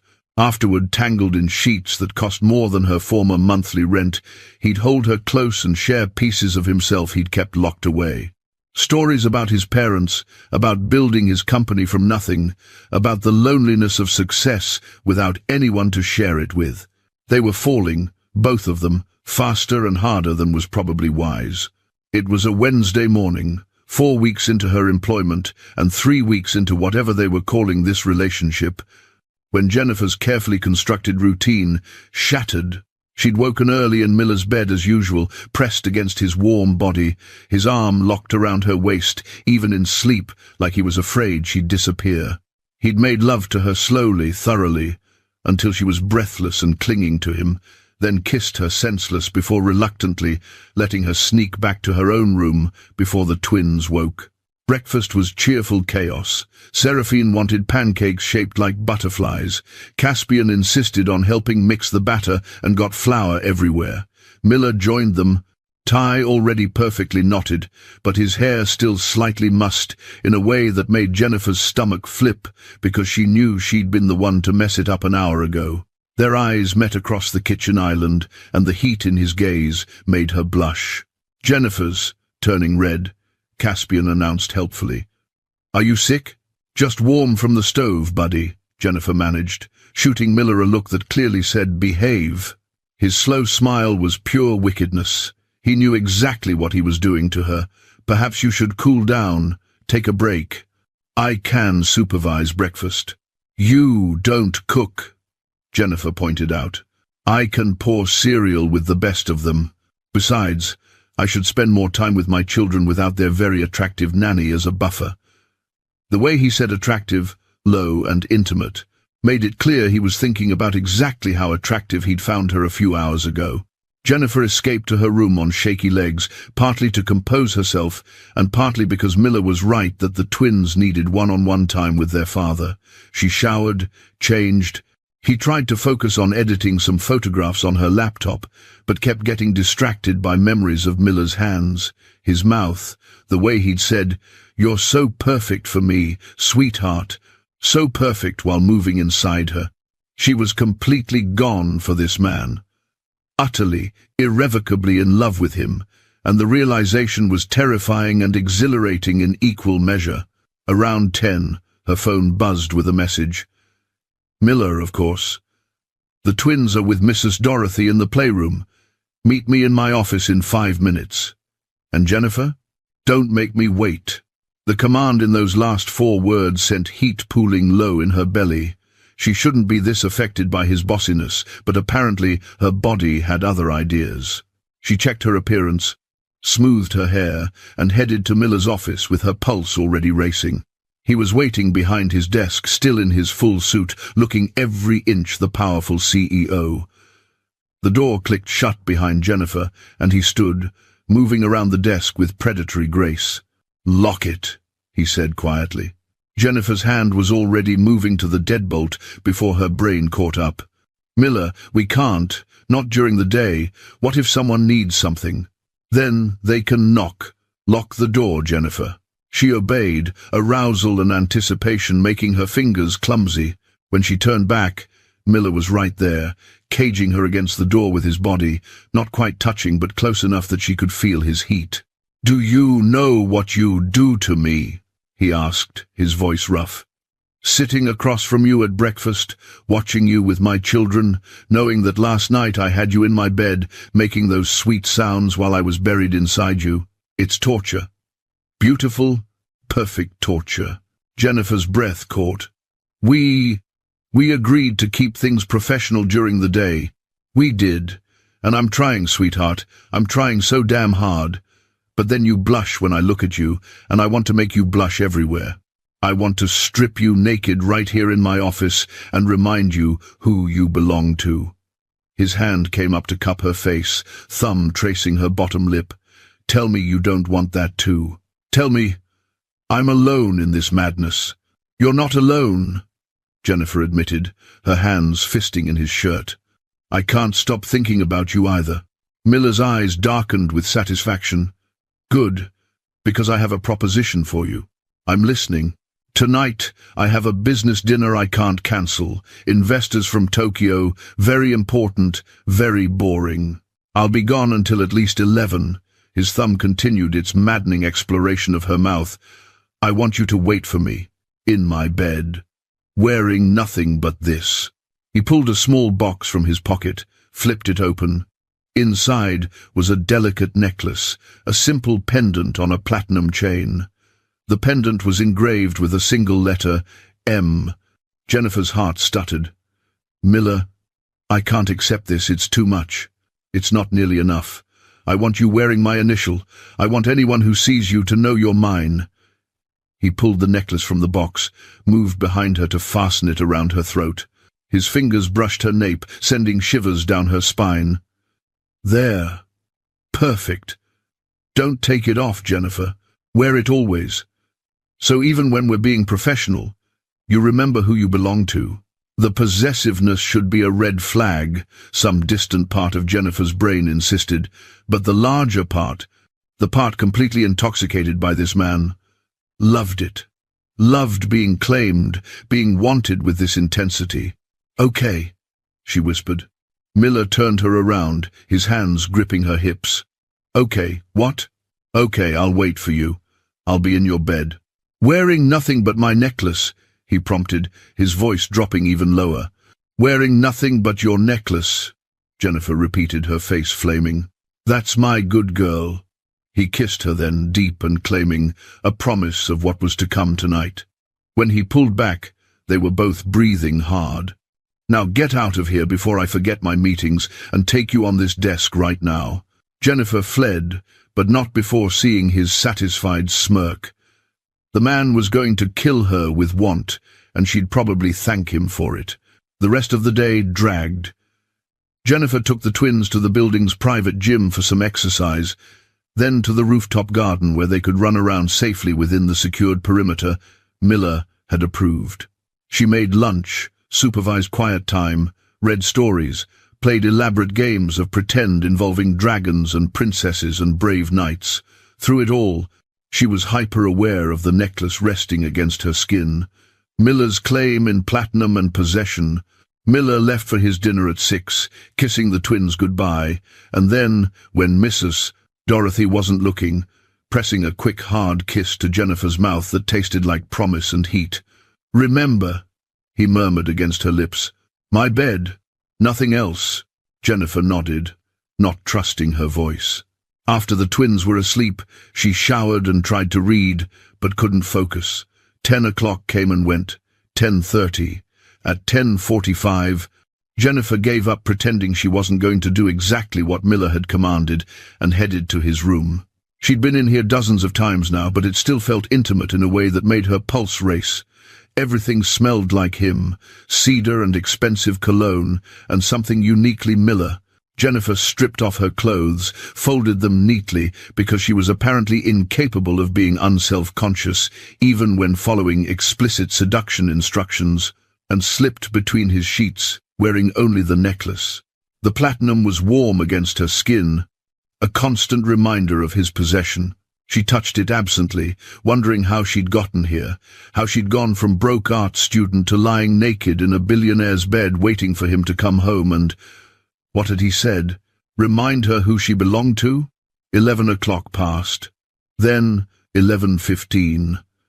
Jennifer was starting to drift, the exhaustion of chasing toddlers all day catching up with her when she heard the penthouse elevator. Footsteps in the hallway, purposeful and quick. The bedroom door opened and Miller stood there, still in his suit, but with his jacket gone and his tie loosened, looking at her in his bed with an expression of such raw hunger it stole her breath. "You're here," he said, his voice rough. "You told me to be. And you listened. My perfect, obedient girl." He crossed to the bed, sitting on the edge to remove his shoes with economical movements. "Do you know what I thought about all through that dinner? While men in expensive suits talked about profit margins and market shares." Jennifer shook her head, suddenly unable to speak. Miller's hands went to his tie, slowly pulling it free. "I thought about you. Right here, naked and waiting for me, wearing my necklace and nothing else." The tie joined his jacket on the floor. "I thought about all the ways I'm going to make you scream my name tonight, how I'm going to taste every inch of you until you're begging me to let you come." Heat flooded through Jennifer's entire body. Miller's hands moved to his shirt buttons, undressing with maddening slowness while his eyes devoured her. "You're wearing my initial," he continued, his gaze locked on the necklace. "Marked as mine. Do you like that, sweetheart? Being claimed?" "Yes," Jennifer admitted, beyond pretending otherwise. "Good. Because I'm a possessive bastard, and I'm going to want more. More of your time, more of your trust, more of you." His shirt hit the floor. "Tell me if I'm moving too fast. Tell me if I'm too much." "You're not too much. You're everything." Miller's control visibly cracked. He was on her in seconds, covering her body with his mouth claiming hers with desperate hunger. "Mine," he growled against her lips. "Say it." "Yours," Jennifer gasped. "I'm yours, Miller." The night became a blur of sensation and heat and pleasure so intense it bordered on overwhelming. Miller made good on every promise, learning her body with the same ruthless focus he applied to everything, driving her to the edge again and again until she was a trembling, oversensitized mess begging for release. And when he finally gave it to her, when he buried himself inside her and whispered, "I love you," against her throat, Jennifer came apart completely, taking him with her into bliss. After, wrapped in his arms while their heartbeats slowly returned to normal, Miller pressed a kiss to her temple. "Move in here. Officially. Stop sneaking back to your room every morning. I want to fall asleep with you and wake up with you." Jennifer's heart clenched. "What about the twins? They'll have questions. Then we'll answer them. Age appropriately, but honestly. I'm tired of hiding this, Jennifer. I want them to know you're not just their nanny. You're going to be more, if you want to be." The careful vulnerability in his voice made her throat tight. "I want to be. But Miller, we've only been together a few weeks. Isn't it too soon to be making big declarations?" "Probably. I don't care. I've spent 2 years barely existing, going through motions, and then you showed up with your camera and your conscience, and you brought me back to life. I'm not interested in slow or cautious. I want you here, with me, building something real." He pulled back enough to meet her eyes. "I'm in love with you, Jennifer Leonard. Completely, irrevocably in love with you. And I think you love me too." "I do," she whispered. "I love you, even though you're bossy and possessive and you drive me crazy." His smile was brilliant. "Especially because I'm bossy and possessive and I drive you crazy. Admit it." Jennifer laughed, despite the tears threatening to fall. "Maybe especially because of those things. Then move in here, make it official. Let me wake up every morning with you in my arms, where you belong." "Okay," Jennifer said, and watched his whole face transform with joy. "Okay, yes, I'll move in." Miller kissed her like she'd given him the world, and maybe she had. Or maybe they'd given each other the world, built something beautiful out of broken pieces and second chances. They fell asleep, tangled together. The storm of want settled into something softer, but no less powerful. Jennifer's last thought before drifting off was that she'd never been happier, never felt more safe and loved and home. She should have known it couldn't last. The next morning, still glowing from Miller's acceptance and love, Jennifer woke to an empty bed and a note. Emergency meeting. Had to leave early. Didn't want to wake you. Help yourself to anything in my closet if you want to wear my shirt to breakfast. I'd enjoy seeing you in my clothes. Love you, M. Jennifer smiled at the note, at the casual intimacy of it, and did exactly what he suggested. She pulled on one of his white dress shirts, the fabric soft and smelling like him, hanging to mid-thigh on her smaller frame. With the sleeves rolled up and nothing underneath but the necklace, she felt decadent and claimed and ridiculously happy. The twins were still asleep, so Jennifer had the penthouse to herself for a rare, quiet hour. She made coffee, answered some emails from her professors about her nearly completed thesis, edited a few photographs. Around 8:30, she heard small footsteps and turned to find Caspian padding into the kitchen in his dinosaur pajamas. "Morning, buddy. You're up early." "Couldn't sleep," Caspian said, climbing onto a bar stool. "Is that Daddy's shirt?" Jennifer glanced down, suddenly aware of how this might look. Yes. I spilled coffee on mine and borrowed one of his. Is that okay?" Caspian studied her with serious eyes that were far too perceptive for a 3-year-old. "You were in Daddy's room. I saw you going in there last night when I got up for water." Oh no. Jennifer's mind raced for an age-appropriate explanation that wasn't a complete lie. "Your dad and we're friends. Good friends. Sometimes friends spend time together. Are you going to be my new mommy?"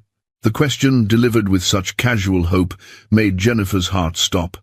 That's Caspian. That's a very big question. I heard Daddy tell Seraphine that you might stay with us forever. That you're special. Does that mean you'll be our mummy?" His expression was so hopeful, so fragile, that Jennifer wanted to cry. Before she could formulate an answer, Seraphine appeared, dragging her stuffed rabbit. "What's happening? Why does Jennifer look sad?" "I'm not sad, sweetheart. Just surprised. Your brother asked me a big question. Are you staying forever?" Seraphine asked immediately, because apparently the twins had been discussing this. "Please say yes. We love you. And Daddy loves you. I can tell because he smiles now and he didn't used to." Jennifer crouched down to their level, taking both their small hands. "I love you both. Very much. And I love your daddy. But grown-up relationships are complicated, and we're still figuring things out. What I can promise is that I'm not going anywhere right now. I'm here, and I'm happy to be here with you." "But what about later?" Caspian pressed. "The other nannies always left. I'm not like the other nannies." "Because you love us for real," Seraphine said matter-of-factly. "Not because Daddy pays you." The simple truth of it, from a 3-year-old's mouth, made Jennifer's eyes burn. "Yes, exactly. I love you for real." That seemed to satisfy them, at least temporarily. Jennifer made breakfast and tried not to think about how terrifying it was that these children were already counting on her to stay, already seeing her as a permanent fixture. She and Miller needed to have a serious conversation about boundaries and timelines and what they were actually building here. That conversation would have to wait, though, because Miller didn't return until early evening, walking in looking exhausted and frustrated in a way she'd never seen before. "Bad day?" Jennifer asked, having just finished dinner with the twins. "Long day. Is there coffee? I'll make some. Go say hi to your children. They missed you." Miller managed to smile for Caspian and Seraphine, listening to their excited recap of the day, but Jennifer could see the tension in his shoulders, the tight set of his jaw. Something was wrong, more than just a difficult meeting. After the twins were in bed, Jennifer found Miller in his office, staring at multiple computer screens with an intensity that bordered on obsessive. She knocked softly on the open door. "Can I come in?" Miller glanced up, and his expression softened when he saw her. "Always." "Close the door?" Jennifer did. then moved to stand behind his desk chair, her hands going to his shoulders to massage the knots she could feel there. Want to talk about it? There was another incident. Different nanny, different family, but same pattern. Someone approached her in Central Park, asked questions about the children she was watching, offered money for information. His hands clenched on the armrests. It's escalating. They're getting bolder. They, the Castellano family. That's my assumption. The FBI is investigating, but they move slowly, need evidence, warrants. Meanwhile, my children are targets, and I'm supposed to just wait and trust the system. The frustration in his voice was palpable. Jennifer's hands stilled. Is there something I should know? Some new protocol? I'm considering moving us out of the city, somewhere more isolated, easier to secure. Maybe the Hamptons house, maybe farther. I don't know yet. He reached up to cover one of her hands with his. I'm sorry. This isn't what you signed up for. Hey, look at me. Jennifer moved around the chair to perch on his desk, forcing him to meet her eyes. I signed up for you. For them. Whatever that entails. If we need to move, we'll move. If we need more security, we'll get more security. We'll figure it out together. Miller's expression cracked, relief and love flooding his features. He pulled her into his lap, burying his face against her neck. I don't deserve you. Stop saying that. You deserve happiness just like anyone else. Jennifer ran her fingers through his hair, the gesture soothing for both of them. But Miller, we need to talk about the twins. He tensed. What about them? Caspian saw me going into your room last night, and they both asked me this morning if I was going to be their new mommy. Miller pulled back to look at her. What did you tell them? That I love them and I love you, but that grown-up relationships are complicated and we're figuring it out. Was that okay? It was perfect. He cupped her face with both hands. For the record, I would very much like you to be their new mother. Legally, officially, permanently. But I'm trying not to rush you, even though every instinct I have is screaming at me to lock you down before you realize you could do better. Jennifer's heart swelled. There is no better, you idiot. But maybe we could slow down just a tiny bit. We've known each other 5 weeks. 5 weeks, 2 days, and... He checked his watch. Approximately 7 hours. But who's counting? You're ridiculous. I'm in love. There's a difference. He kissed her softly. But you're right. We'll slow down, take our time, do this properly. Which means I should probably take you on an actual date instead of just seducing you in my bed every night. I like the seducing. Oh, the seducing will continue. But maybe also some romancing. Dinner, flowers, the full courting experience. His hand slid to her hips, pulling her closer. I want to do this right, Jennifer. You deserve to be wooed. Wooed? Did you seriously just say wooed? I did. And I'm not taking it back. You're going to be courted and wooed and thoroughly convinced that I'm the best choice you could possibly make. Jennifer laughed, kissing him to shut him up. I'm already convinced, you possessive, romantic disaster of a man. Your possessive, romantic disaster, he corrected. Then proceeded to show her exactly how possessive he could be until she forgot why she'd ever thought slowing down was a good idea. It was later, much later, when they were tangled in his sheets again and Jennifer was drifting toward sleep, that she noticed the slight glow from Miller's computer across the room. He'd left it on, multiple windows open, and from this angle she could see what looked like police reports, photographs, documents. Miller? What is all that on your computer? His arm tightened around her. Work stuff. Don't worry about it. It looks like an investigation. Silence. Then, because it is. I've been compiling evidence for 2 years. Everything related to Vivienne's death, the Castellano family, the threats against the twins. The FBI has their case, but I have mine too. I'm not leaving their safety to chance. Jennifer propped herself up on one elbow, studying his profile in the darkness. Can I see? Jennifer. It's not. Some of it is disturbing. Crime scene photos, autopsy reports. I don't want that in your head. I'm not fragile. And if I'm going to be part of this family, part of your life, I need to understand the full picture. Please, Miller, trust me with this. He was quiet for a long moment, clearly wrestling with the desire to protect her from the ugliness versus his need to share the burden he'd been carrying alone. Finally, he sighed. Okay, but not tonight. Tomorrow, when you're rested and we have time to go through it properly, some of it you need context for. Tomorrow, Jennifer agreed, settling back against his chest. But sleep evaded her. She kept thinking about that computer, about secrets still locked away, about the locked room she'd seen but never entered. Miller had shared so much, but there were still pieces he kept hidden. And maybe tomorrow, she'd finally see all of them. Tomorrow came with spring sunshine and Seraphine bouncing on their bed at 7 in the morning, giggling when she found both Jennifer and her father there together. "I knew it," the little girl crowed. "Caspian owes me his chocolate milk at lunch. I told him Jennifer was sleeping in Daddy's room now." Miller groaned, pulling a pillow over his face. "It's too early for negotiations with tiny humans." "Daddy, you said a bad word yesterday," Caspian heard. "That's another chocolate milk for me. I'm being extorted by a 3-year-old, Miller muttered, but Jennifer could hear the smile in his voice. "Extortion at 3. She's definitely your daughter." Jennifer tickled Seraphine, who shrieked with laughter and squirmed away. They had breakfast as a family, the twins completely unbothered by the new sleeping arrangements, in fact delighted by them. Mrs.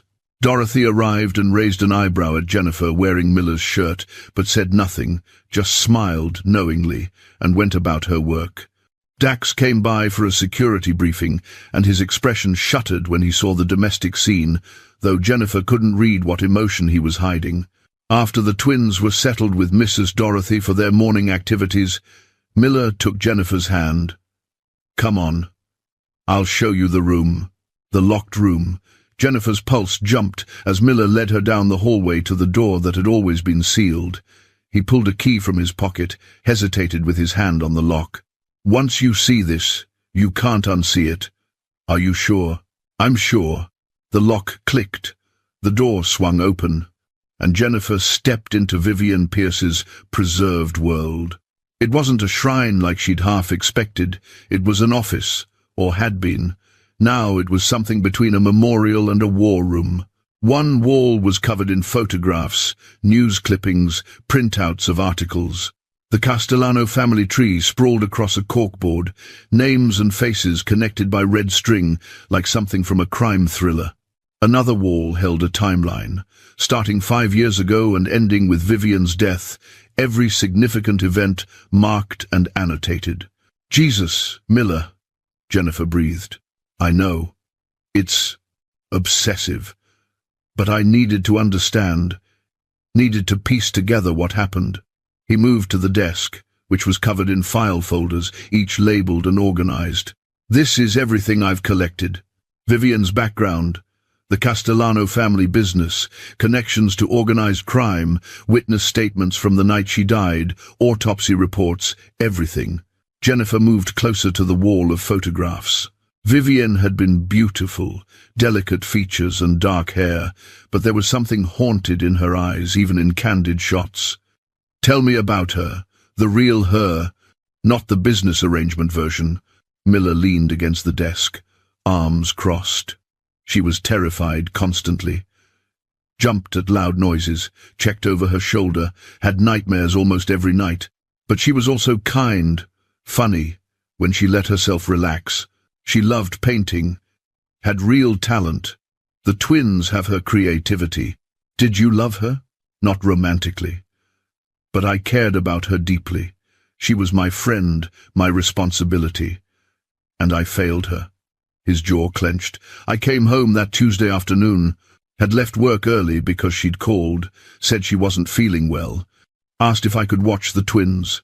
When I got here, the penthouse was silent, too silent. I found the twins in their cribs, both screaming, diapers soaked. They'd been crying so long they were hoarse. Jennifer's hand went to her mouth. Vivienne was in the master bathroom, in the tub. The water was cold. She'd been dead for hours, and our children had been alone with her body, terrified and neglected, and... His voice cracked. The police said she'd taken sleeping pills, fallen asleep in the bath, and drowned.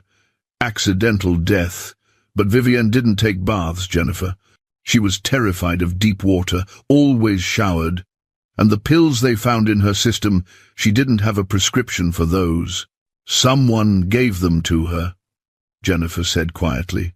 Someone drugged her, put her in that tub, held her under until she stopped breathing, then left my children alone to suffer. The rage in his voice was ice cold. And the police bought the suicide narrative because it was easier than investigating. Depressed, new mother, history of anxiety. It fit their profile. But you investigated. I hired the best private investigators money could buy. And we found things, inconsistencies. The timeline didn't match. Vivienne had a lunch meeting that day, was seen alive and well at 2 p.m. I found her at 5. The medical examiner estimated time of death around 3:30, but the doorman never logged anyone coming up to the penthouse between 2 and 5, except residents and staff. Jennifer's mind raced. So it was someone with access, someone who belonged here. Exactly, which means someone on my staff, or someone who knew how to bypass security. Miller moved to the timeline wall. 3 months before she died, Vivienne told me she thought she was being followed. I increased security, but she insisted it was someone she knew. Someone from her past. She was going to tell me who, but she kept putting it off, said she needed proof first. Did she have proof? Did she leave anything? Miller's expression darkened. The day she died, she left me a voicemail. I was in meetings, didn't check my phone until after I'd found her. By then, it was too late. He pulled out his phone, pulled up a saved audio file. Listen, Vivienne's voice filled the room, shaky and afraid. Miller, it's me. I figured out who it was, who's been watching me. I have proof, real proof. I'm going to scan the documents and send them to you, but if anything happens, if I just know that I was right. They found me. The family found me. And I think someone close to you is working for them. I'm so sorry. I should have told you the truth about everything, about who I really am. If anything happens to me, protect the twins. Don't let them find out the truth about their father. Keep them safe. I'm so sore. The message cut off abruptly. Jennifer's blood ran cold. She never sent the documents. I tore this place apart looking for them, checked her computer, her phone, her email. Nothing. Either she never scanned them, or someone deleted them before I could find them. Miller's hands clenched. But that message tells me everything. Someone close to me, someone I trust, is working for the Castellanos, has been for years, and they killed Vivienne to keep her quiet. The implications crashed over Jennifer like a wave. You think someone on your current staff is involved? I don't know. I've investigated everyone, background checks, financial records, looking for any connection to the Castellano family. Dax has been with me for 4 years, Mrs. Dorothy for 6. The rest of the staff are newer, hired after Vivienne died. But someone, somewhere, is feeding information to people who want my children. Jennifer moved to the family tree on the wall, studying the names and connections. The Castellano empire was vast, tentacles reaching into legitimate businesses and shadowy enterprises. At the center was Ronan Castellano, the twins' biological father, his photo showing a handsome man in his 30s with cold eyes. Tell me about him. About Ronan. Miller's voice went flat. Ronan Castellano is the heir apparent to the family business, brilliant, ruthless, and completely devoid of conscience. He and Vivienne grew up together, second cousins, close enough that a relationship was forbidden by family law. They didn't care. Started an affair when Vivienne was 20, kept it secret for 2 years. When she got pregnant, the family ordered her to terminate. Ronan agreed with them, but she ran instead. She ran, disappeared into witness protection, changed her name from Victoria Castellano to Vivienne Winters, took a job at that tech conference where I met her. She thought she was safe, but you can't really hide from a family like that. They have resources, connections. It was only a matter of time before they found her. And when they did, they killed her. Jennifer turned from the wall to face Miller. So why haven't they taken the twins? If Ronan wanted his children, wanted his heirs, why just watch and threaten? Why not take them? Miller's smile was grim. Because I made sure they couldn't. The day after Vivian died, I adopted Caspian and Seraphine. Legal, binding, complete with DNA evidence that I submitted to the court showing I'd been involved in their conception. Jennifer's eyes widened. You faked DNA results? I paid very well to have results that showed what I needed them to show. As far as any legal authority is concerned, I am their biological father. Ronan would have to prove paternity, and to do that, he'd have to explain how he knows they're his children, which would require admitting to the illegal relationship with Vivian and potentially exposing family secrets. Miller's expression was fierce. He's trapped. He can't claim them without destroying himself, but he can make my life hell trying. The pieces were falling into place. So the threats, the watching, it's all intimidation. He wants you to slip up, to give him an opening, or he wants me dead. If I die without a will or with custody reverting to biological relatives, he could make a case. That's why I have everything legally airtight. If anything happens to me, custody goes to my sister in California, not to blood relatives of the children. He rubbed his face, exhaustion showing through. It's a chess game, and we're all pieces. I'm just trying to keep my children safe until I can find enough evidence to put Ronan away for good. What does the FBI say? They've been building a RICO case against the Castellano family for 3 years. Organized crime, racketeering, money laundering, the works. But it's slow, careful work. They want an airtight case. Meanwhile, my children are in danger, and I'm supposed to just wait. The frustration was palpable. Jennifer moved to him, taking his hands. So we don't wait. We investigate ourselves. Find the connection, the person on the inside. Cut off Ronan's access to information. Miller searched her face. This isn't your fight, Jennifer. The hell it isn't. Those children are my fight now. You're my fight. I'm not sitting on the sidelines while you carry this alone. She squeezed his hands. I'm a photographer, Miller. I notice things, details most people miss. And I'm not connected to your world, which means I can see patterns you might miss because you're too close. Let me help. Would you risk everything to help the man you love, even knowing the danger involved? Miller pulled her into his arms, holding her tight. I don't want you at risk.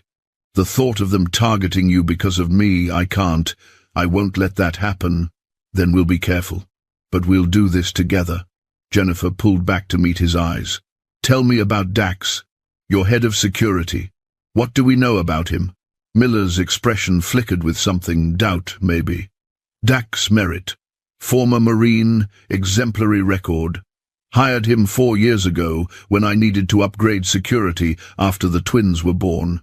He's been loyal, thorough, maybe overly paranoid, but given the circumstances that seemed appropriate. Any connection to the Castellano family? None that I could find. His background checks out completely, but... Miller moved to one of the file folders, pulled out a thin sheaf of papers. 2 months ago, he started making larger deposits to his bank account. Nothing huge, just a few thousand here and there. When I asked, he said he'd been doing some freelance security consulting. It checked out. The company exists, but something felt off. Jennifer took the bank statement, studying them. These deposits, they're always round numbers. 5,000 exactly. 3,000 exactly. That's not how consulting usually works. There are usually invoices, odd amounts based on hours. I noticed that too. But I don't have proof of anything except that he's making extra money, which isn't a crime. What if we test him? Feed him false information, see if it gets back to the Castellanos? Jennifer's mind was racing now, the puzzle pieces rearranging themselves. "Tell him we're planning to move the twins to California next week. If he's the leak, that information will get passed along, and we'll see a response." Miller considered it. "It's risky. If he is working for them and he realizes we're testing him, he could accelerate whatever plan they have. Or we could finally get proof and shut this down before someone gets hurt." The war on Miller's face was clear. Protection versus action. Finally, he nodded. "Okay, we'll try it. But carefully, and with backup plans. I'm not risking you or the children on a hunch." "Agreed. So what's our play?" They spent the next hour strategizing, planning exactly what information to feed Dax and how to monitor for a response. Miller would tell him about the fictional California move during their next security briefing, make it seem urgent and real. Jennifer would watch for any unusual activity, any changes in routine or security protocols. It felt good, having a plan, being active instead of reactive, working together instead of Miller, shouldering everything alone. By the time they emerged from Vivian's office, it was nearly lunchtime. The twins were in the playroom with Mrs. Dorothy, and Dax was in the kitchen going over some kind of tablet with security feeds. He looked up when they entered, his expression neutral but his eyes sharp. "Mr. Pierce, Miss Leonard, everything all right?" "Fine, Dax. Actually, I need to speak with you." "My office, 15 minutes? Miller's tone was casual, professional. "Of course, sir." After Dax left, Mrs. Dorothy approached with a knowing smile. "There's a package for you, Miss Leonard. Arrived this morning. I put it in your room. Jennifer had forgotten she even had a room separate from Miller's anymore." "Thank you, Mrs. Dorothy." The package was sitting on her bed, a large, flat envelope with a return address she didn't recognize. Curious, Jennifer opened it carefully. Inside were prints, photographs she'd submitted to a gallery competition 3 months ago and forgotten about in the chaos of everything else. A letter was paper-clipped to them. "Dear Miss Leonard, we are pleased to inform you that your submission, Unseen City, has been selected for inclusion in our upcoming exhibition of emerging artists.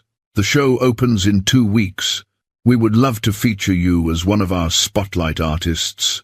With a brief artist talk on opening night, please contact us to confirm your participation." Jennifer read the letter 3 times, disbelief and joy warring in her chest. This was huge. This gallery was prestigious, the kind of place that launched careers, the kind of opportunity she'd dreamed about but never thought she'd actually get. She ran to find Miller, who was just finishing up with Dax. His face lit up when he saw her expression. "Good news? I got into a gallery show. A real one. At the Hoffman Gallery in Chelsea. They want to feature me, Miller. This could change everything for my career." Miller swept her into his arms, lifting her off her feet and spinning her around despite Dax's presence. "That's incredible. I'm so proud of you. When is it?" 2 weeks from Friday. There's an opening night reception. They want me to do an artist talk." The reality was setting in now, nerves joining the excitement. I don't even know what I'd say. And I'd need to frame the prints properly and probably get something nicer to wear, and oh God, what if no one likes them? "Hey," Miller set her down, cupping her face. "Your work is brilliant. They're going to love it. And you're going to be amazing. I'll be there, front row, your biggest supporter." "You don't have to. I know you're busy and it's just a small thing." "It's not a small thing. It's your dream, and I'm absolutely going to be there, watching you shine." His eyes were so full of love and pride, it made her chest ache. My talented, incredible girlfriend showing her art to the world. I wouldn't miss it for anything. Girlfriend. He'd called her his girlfriend, and the casual intimacy of it, the claiming, made Jennifer's heart soar. Dax cleared his throat awkwardly. "Congratulations, Miss Leonard. That's quite an achievement." "Thank you, Dax." Jennifer had almost forgotten he was there. "I should go. Mr. Pierce, we'll continue our discussion later?" Dax's expression was unreadable. "Yes, thank you." After he left, Miller pulled Jennifer back into his arms. "See? Good things happen when you let yourself hope, says the man who's been planning for the worst for 2 years. Which is exactly why I know the value of celebrating the good when it comes. He kissed her softly. We're going shopping. You need a dress that will make every art critic in that room forget how to form sentences. Miller, I can't let you buy me clothes. You absolutely can. Consider it a patron of the arts supporting emerging talent. His smile was teasing. Besides, I want to see you in something stunning so I can spend the whole night imagining taking it off you later. Heat flooded Jennifer's cheeks. You're terrible. I'm in love. There's a difference. He kissed her again, deeper this time. Now come on, let's tell the twins. They'll be so excited their Jennifer is going to be famous. The next 2 weeks passed in a blur of preparation and increasing tension. The gallery show consumed Jennifer's free time, selecting which prints to display, writing her artist statement, practicing her talk. Miller was endlessly supportive, offering thoughtful feedback and genuine enthusiasm. The twins helped her practice, sitting in the living room while she stumbled through explanations of her artistic vision, offering commentary like, I like the pretty colors, and that building looks angry. But underneath the excitement, the investigation into Dax continued. Miller had planted the California move story, making it seem urgent and confidential. For 3 days, nothing happened. Then, on day 4, Dax requested an unusual meeting, suggesting they needed to discuss long-term security protocols for relocation. Too perfect. Too convenient. Miller and Jennifer compared notes in his office late at night, both of them tense. He's fishing, Miller said, trying to get more details about the move without being obvious. So he's either extremely thorough or he's the leak. Jennifer studied the security footage from that day, watching Dax's movements. There, look, he went to the roof access during his lunch break. Normally, he eats in the security office. The roof has limited camera coverage. He knows that. Miller's jaw clenched. He's making calls he doesn't want recorded. Can we check his phone records? Not without a warrant, which we don't have grounds for. But I can have someone watch him. See if he makes contact with anyone suspicious. The pieces were falling into place, but slowly, maddeningly slowly. And all the while, Jennifer felt eyes on her, a prickling awareness that made her check over her shoulder and double-check the locks. The night of the gallery opening arrived with spring warmth and clear skies. Jennifer was a bundle of nerves, changing her outfit 3 times before Miller stepped in. That one, he said decisively, pointing to a sleek black dress that hugged her curves and fell to just above her knees. You look stunning and confident, and exactly like the artist you are. It's not too much? It's perfect. Now put it on before we're late to your own opening. The dress was perfect, Jennifer had to admit, and when Miller fastened a delicate bracelet around her wrist, platinum to match the necklace she wore always now, she felt beautiful and claimed and ready to face anything. They took the twins, because Miller insisted this was a family event, and Caspian and Seraphine should see Jennifer being celebrated. Mrs. Dorothy came along to help wrangle them, and even Dax accompanied them as security, though Jennifer noticed Miller kept him at a distance. The Hoffman Gallery was already crowded when they arrived, art enthusiasts and critics mingling among the displayed photographs. Jennifer's series was featured prominently, her images of New York's hidden corners and unseen moments blown up large and beautifully framed. Seeing them on the walls, professional and real, made emotion clog her throat. "They're beautiful, sweetheart," Miller murmured in her ear. "You should be so proud. I can't believe this is real. Believe it. This is just the beginning." He kissed her temple, and several people nearby smiled at them, this beautiful family clearly in love. The evening passed in a blur of conversations with gallery owners and fellow artists, with strangers praising her work and asking about her process. Jennifer's artist talk went better than expected, her nervousness fading as she talked about finding beauty in overlooked places, about how her camera helped her see truth beneath surfaces.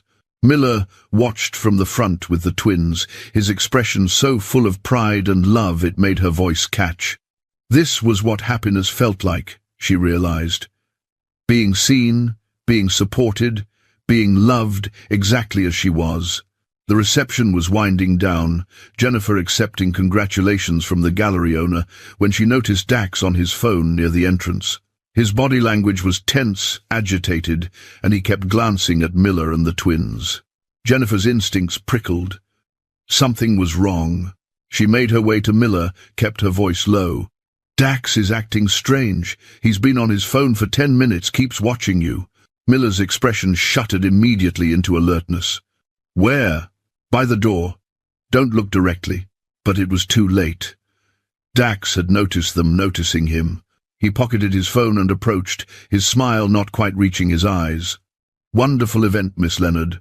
Very impressive. But I think we should be heading home soon. The children are getting tired." Caspian and Seraphine were, in fact, wound up and giggly, nowhere near tired. The lie was blatant. "We'll leave when we're ready," Miller said coolly. "Thank you for your concern." Dax's jaw tightened. "Sir, I really think we should go now. The security situation here isn't ideal. Too many unvetted people. Multiple exits. We've been here 2 hours without incident. Another 30 minutes won't hurt." The tension between them was palpable. Jennifer could see the calculation in Dax's eyes, the weighing of options. Then his phone buzzed again, and he glanced at it, his expression flickering with something that might have been fear. "Excuse me," he said abruptly, and headed for the exit. Miller looked at Jennifer. "Stay with the twins. Don't let them out of your sight." Then he was following Dax, moving through the crowd with purpose. Jennifer's heart hammered as she gathered Caspian and Seraphine close, kept Mrs. Dorothy nearby, and watched the door where both men had disappeared. 5 minutes passed, 10. Jennifer was about to call Miller when he reappeared, his expression thunderous. "We're leaving. Now." Something in his tone killed any argument. Jennifer gathered the twins, thanked the gallery owner hastily, and followed Miller to where their car was waiting. Dax was nowhere to be seen. Once they were safe in the car, Jennifer turned to Miller. "What happened?" "I confronted him, asked point blank if he was feeding information to the Castellanos." Miller's hands were clenched on his knees. He didn't deny it. Jennifer's stomach dropped. "What?" "He said he didn't have a choice, that they have something on him, some mistake from his past they're using as leverage. He's been feeding them our schedules, our security protocols, information about the twins." Miller's voice was ice-cold with fury.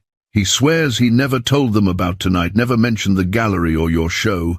But Jennifer, his phone records show 3 calls today to a number registered to a shell company owned by the Castellano family.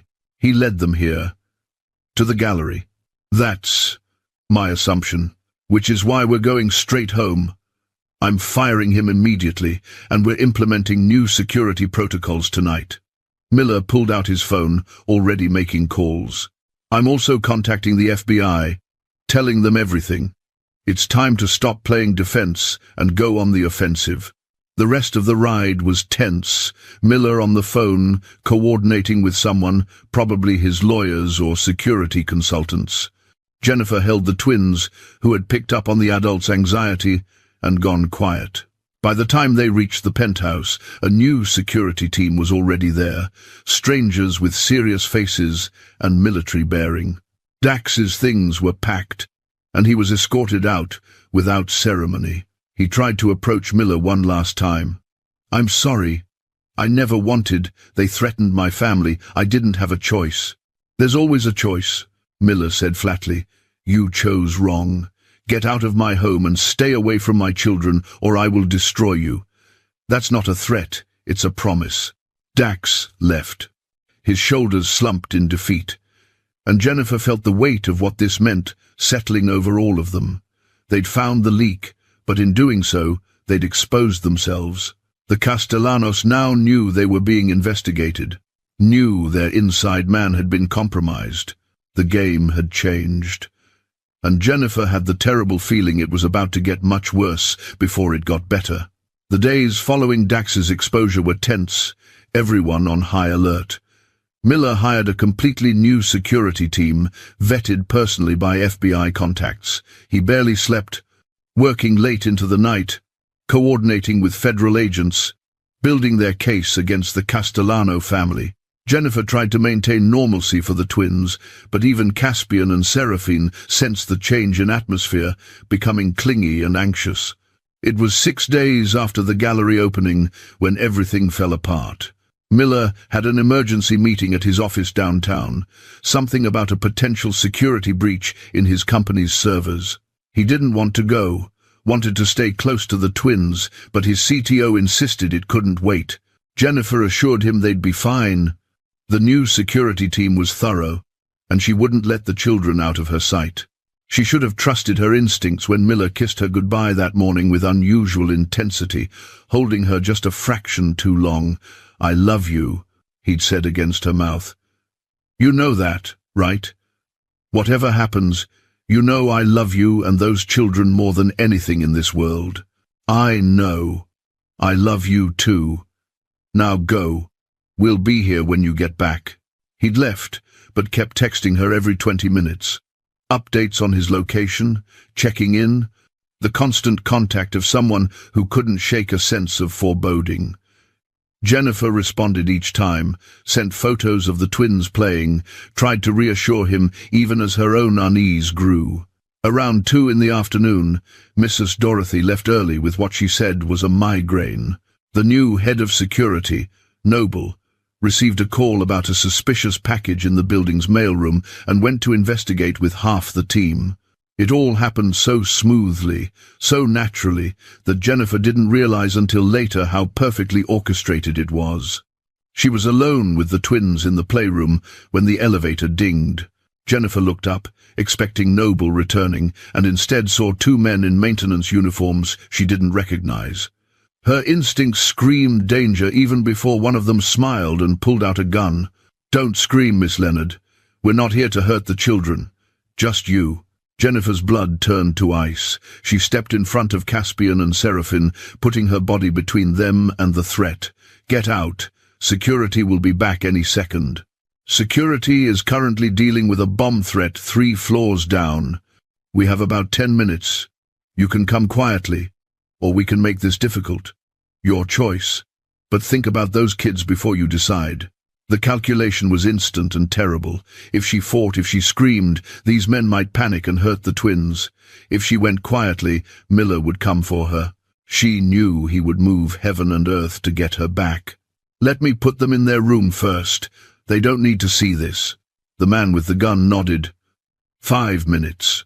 Jennifer gathered the twins, her hands shaking, but her voice steady. "Hey guys, we're going to play a game. I need you to go to your room and hide in the fort we built, remember? The blanket fort.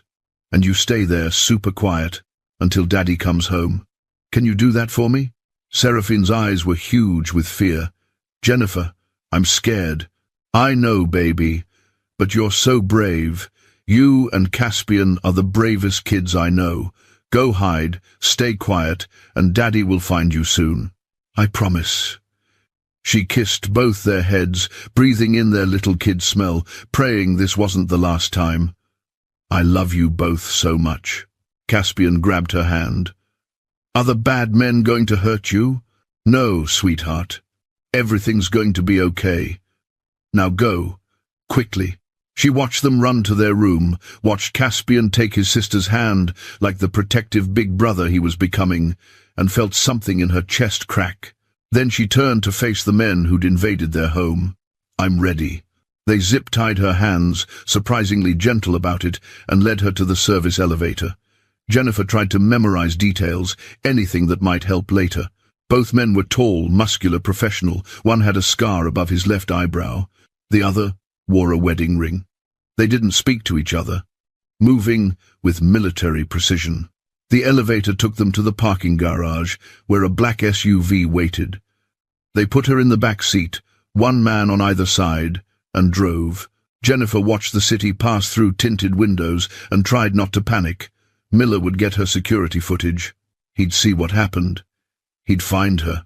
She just had to stay alive long enough. The drive took maybe 30 minutes, ending at a luxury high-rise in Tribeca.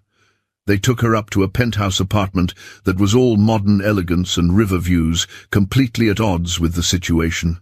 And there, sitting on a leather sofa like he was hosting a dinner party, was a man Jennifer recognized from Miller's investigation files. Ronan Castellano.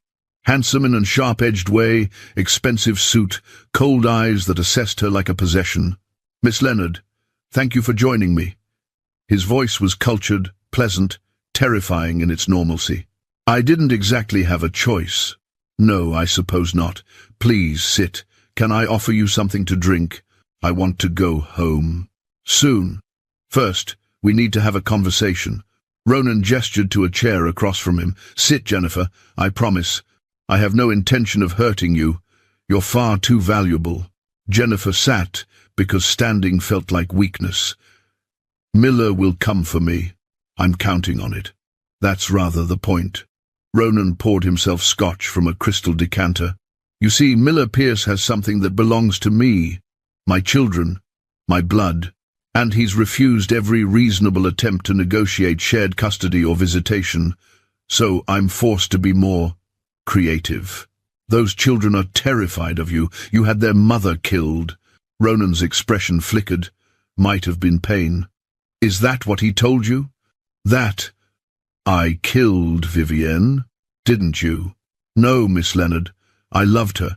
She was carrying my children, building a life with me, until Miller Pierce manipulated her into thinking I was dangerous. He seduced her with promises of safety and legitimacy, married her, and stole my family." The conviction in his voice was chilling because he clearly believed it. "Everything I've done has been to get back what's mine." "You're delusional. Vivienne ran from you because you wanted her to terminate the pregnancy." "Another lie. I wanted those babies. Wanted a life with her despite my family's objections. But Miller, he saw an opportunity. Beautiful damsel in distress, pregnant and vulnerable. He could play hero, get a wife to legitimize his corporate image, and children to secure his legacy. Very efficient." Ronan's smile was ice. "He's kept me from my children for 3 years. That ends now. He'll never give them to you." "He will, because if he doesn't, I'll make sure you disappear. Permanently this time." Ronan leaned forward. "I don't want to hurt you, Jennifer. From what I understand, you're good with the twins. They love you. In an ideal world, you could continue caring for them while I have custody. But Miller has to make a choice. You or them. His lover or his children. What do you think he'll choose?" Jennifer's heart hammered. "This is insane. This is justice. Now, let's call him. Shall we?" Ronan pulled out Jennifer's phone, which his men must have taken. He dialed Miller's number and put it on speaker. It rang once before Miller answered, his voice tight with barely controlled panic. "Jennifer, where are you? Are you hurt?" The twins said men came. "Security found them hiding, and they're safe. But sweetheart, tell me where you are." Hearing his voice, the fear underneath the control made tears burn Jennifer's eyes. "I'm okay. I'm with Ronan Castellano." Silence. Then Miller's voice went deadly calm, the tone he used when he was most dangerous. "Put him on." Ronan smiled. "Hello, Miller. It's been a long time. If you've hurt her, if you've touched a single hair on her head, I will end you. Money won't protect you. Your family won't protect you. I will burn your entire world to the ground." Such dramatics. She's perfectly fine. As you can hear, well-treated, comfortable. She'll stay that way as long as you're reasonable. What do you want? My children. Full custody, legally transferred. You sign the papers. I return your lover unharmed. Simple transaction. Miller's laugh was harsh. You think I'd trust you to honor that deal? The moment I sign anything, you'll kill her and take the kids anyway. Then we're at an impasse. Because I'm not leaving without my children, Miller. One way or another, I'm taking what belongs to me. Jennifer found her voice. Don't give him anything, Miller. Don't you dare trade those kids for me. They need you. Jennifer, stop talking, Miller said, but she heard the anguish underneath. No, I mean it. Caspian and Seraphine come first. Promise me. Whatever happens, you protect them. I'm going to protect all of you, Miller said, and the steel in his voice was absolute. Ronan, you want to negotiate? Fine, let's meet. Face to face. You bring Jennifer, I'll bring my lawyers. We'll discuss terms like civilized people instead of this kidnapping amateur hour bullshit. Ronan's eyes narrowed. You'll bring the FBI. I'll come alone. You have my word. Name the place. The old Castellano warehouse in Red Hook. 1 hour. You alone, or she dies. Understand? Crystal clear. And Ronan, if she has so much as a bruise when I get there, our negotiation will be very short and very fatal. The call ended. Ronan set down the phone, looking satisfied. Well, that went smoothly. You're making a mistake, Jennifer said. Miller's not going to just hand over custody. He'll find another way. There is no other way. I hold all the cards now. Ronan stood, smoothing his suit. We should go. Traffic to Red Hook can be unpredictable. The warehouse was exactly what Jennifer expected. All crumbling brick and broken windows and the smell of the river. Ronan's men positioned her in the center of the open space, still zip-tied but otherwise unharmed. Ronan himself stood nearby, checking his watch with the casual air of someone waiting for a business meeting. Jennifer's mind raced. Miller had said he'd come alone, but that was obviously a lie. He'd bring backup, probably FBI. This would turn into a standoff or a raid. She just had to stay calm and trust him. Right on time. A black car pulled up outside. Miller got out, and Jennifer's heart clenched at the sight of him. He looked calm, controlled, but she could see the fury and fear in every line of his body as he walked into the warehouse. His eyes found hers immediately. Are you hurt? I'm fine. Good. His gaze shifted to Ronan. Let her go, now. Then we'll talk. Not until we have an agreement.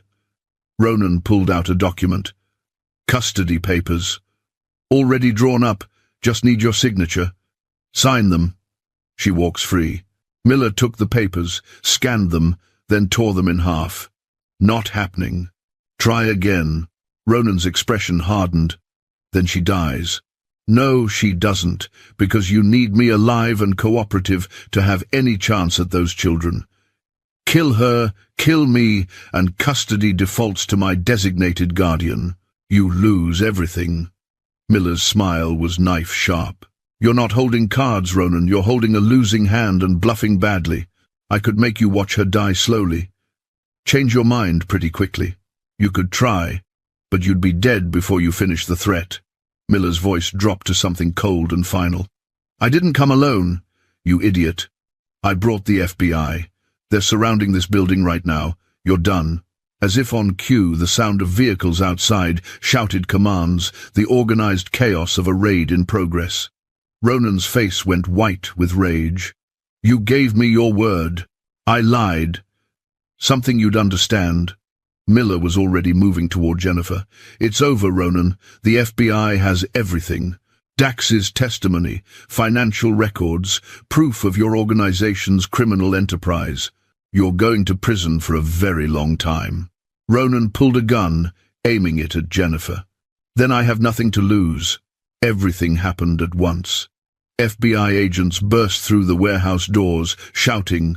Miller launched himself at Ronan, tackling him before he could fire. Jennifer threw herself to the ground as the gun went off, the bullet ricocheting off metal somewhere above her head. Then agents were everywhere, subduing Ronan, cutting Jennifer's zip ties, and Miller was pulling her into his arms with bruising force. I've got you. I've got you. You're safe, he repeated like a mantra, his hands running over her like he needed physical proof she was unharmed. God, Jennifer, when I saw that security footage, when I realized they'd taken you, I've never been so terrified in my life. I'm okay. I'm okay. Jennifer clung to him, breathing in his familiar scent, letting the safety of his arms chase away the fear. The twins, are they really safe? With my sister and a protective detail. Completely safe. I got them out the moment I knew what happened. He pulled back to cup her face, his eyes suspiciously bright. You told me to choose them over you. They're children. They need you more than I do. No. The word was fierce. I need you just as much as I need them. You're not disposable or less important. You're everything. Do you understand? You're my family now, Jennifer. And I don't sacrifice family. Jennifer kissed him, pouring all her relief and love and terror into it. Miller kissed her back like he was trying to memorize the taste of her, like he'd been convinced he'd never get to touch her again. An FBI agent cleared his throat politely. Mr. Pierce, we'll need statements from both of you. Later, Miller growled, not letting Jennifer go. Sir, it really should be now, while details are fresh. Miller finally, reluctantly, released her enough to face the agent. Fine, but she doesn't leave my sight. Not for a second. They gave statements at the FBI field office, Jennifer recounting every detail of her abduction, while Miller held her hand so tight her fingers went numb. The lead agent, a serious woman named Chen, explained that Ronan was being charged with kidnapping, criminal conspiracy, and about 15 other counts. Between Dax's testimony and the evidence Miller had compiled, the entire Castellano organization was being dismantled. You're safe now, Agent Chen said. All of you. It's over. But it didn't feel over until they were back at the penthouse, until Jennifer saw Caspian and Seraphine running toward her, with Miller's sister Sophia following behind. The twins crashed into her, crying and clinging, and Jennifer sank to the floor to hold them properly. You came back, Seraphine sobbed. You said you would, and you did. I'll always come back to you. Always. Jennifer looked up at Miller, who was watching them with an expression of such love it made her chest ache. We're a family. Families don't leave. That night, after the twins were finally asleep and Sophia had left and the new security team had done their final sweep, Miller led Jennifer to their bedroom. He'd been touching her constantly since the warehouse, small points of contact like he needed to confirm she was real and present. I need you to know something, he said as he closed the door behind them. When I thought I might lose you today, when I realized Ronan had taken you, every priority I thought I had rearranged itself. The twins are my children, and I love them more than life. But you, Jennifer, you're my heart. Losing you would destroy me just as much as losing them. Miller, you don't have to say that to make me feel better about telling you to choose them. I'm not saying it to make you feel better. I'm saying it because it's true and you need to hear it. He moved closer, backing her toward the bed. You're mine, Jennifer Leonard. Mine to protect. Mine to cherish. Mine to love for the rest of our lives if you'll have me. Jennifer's breath caught. What are you saying? Miller pulled a small box from his pocket, flipped it open to reveal a stunning ring, a diamond surrounded by smaller stones that caught the light. I'm saying marry me. Not because we've been dating long enough, or because it's the logical next step. Marry me, because I can't imagine my life without you in it. Because you make me better, make us all better, because when I picture the future, you're in every moment of it. Tears spilled down Jennifer's cheeks. We've known each other 2 months. I don't care. I knew after 2 weeks. After you made me play hide-and-seek with my own children and looked at me like I wasn't broken beyond repair. His hands cupped her face, thumbs wiping away tears. Marry me, Jennifer. Let me spend the rest of my life proving you made the right choice. Yes, Jennifer whispered. Yes, you possessive, intense, wonderful man. I'll marry you. Miller's kiss was claiming and tender at once, a promise sealed with touch. He slid the ring onto her finger, then lifted her easily, laying her on the bed with reverent care. Mine, he said, his hands already working her clothes free. Say it. Yours. I'm always yours. Damn right you are. His mouth traced down her throat, pausing at the necklace she still wore, his initial against her skin. "Going to marry you, make you Jennifer Pierce, make sure everyone knows exactly who you belong to." "So possessive," Jennifer gasped as his hands found skin. "You love it." He looked up at her, eyes dark with want and love. "Tell me you love it." "I love it. I love you. Now stop talking and show me exactly how possessive you can be." Miller's smile was wicked. "Yes, ma'am." He made love to her with desperate tenderness, like he was rewriting the terror of the day with pleasure and connection and whispered promises. Jennifer came apart in his arms, safe and loved and home, and when Miller followed her over the edge with her name on his lips, she knew with absolute certainty that this was where she belonged. 3 months later, Jennifer stood in the penthouse living room in a simple white dress, surrounded by a handful of close friends and family, and married the love of her life. Caspian and Seraphine stood beside them as ring-bearers, giggling through the ceremony. When the officiant pronounced them husband and wife, Miller kissed her like he'd been waiting his entire life for permission, and the twins cheered. That night, after the small celebration and after the twins were asleep, Miller found Jennifer on the terrace overlooking the city. He wrapped his arms around her from behind, pulling her back against his chest. "Happy, Mrs. Pierce?" Jennifer looked down at her wedding ring, the physical symbol of belonging to this man and this family. Deliriously happy. "You? I didn't think I was capable of feeling this much. Joy, peace, love. You gave me all of that." He kissed her temple. "Thank you for taking a chance on this broken man and his traumatized children.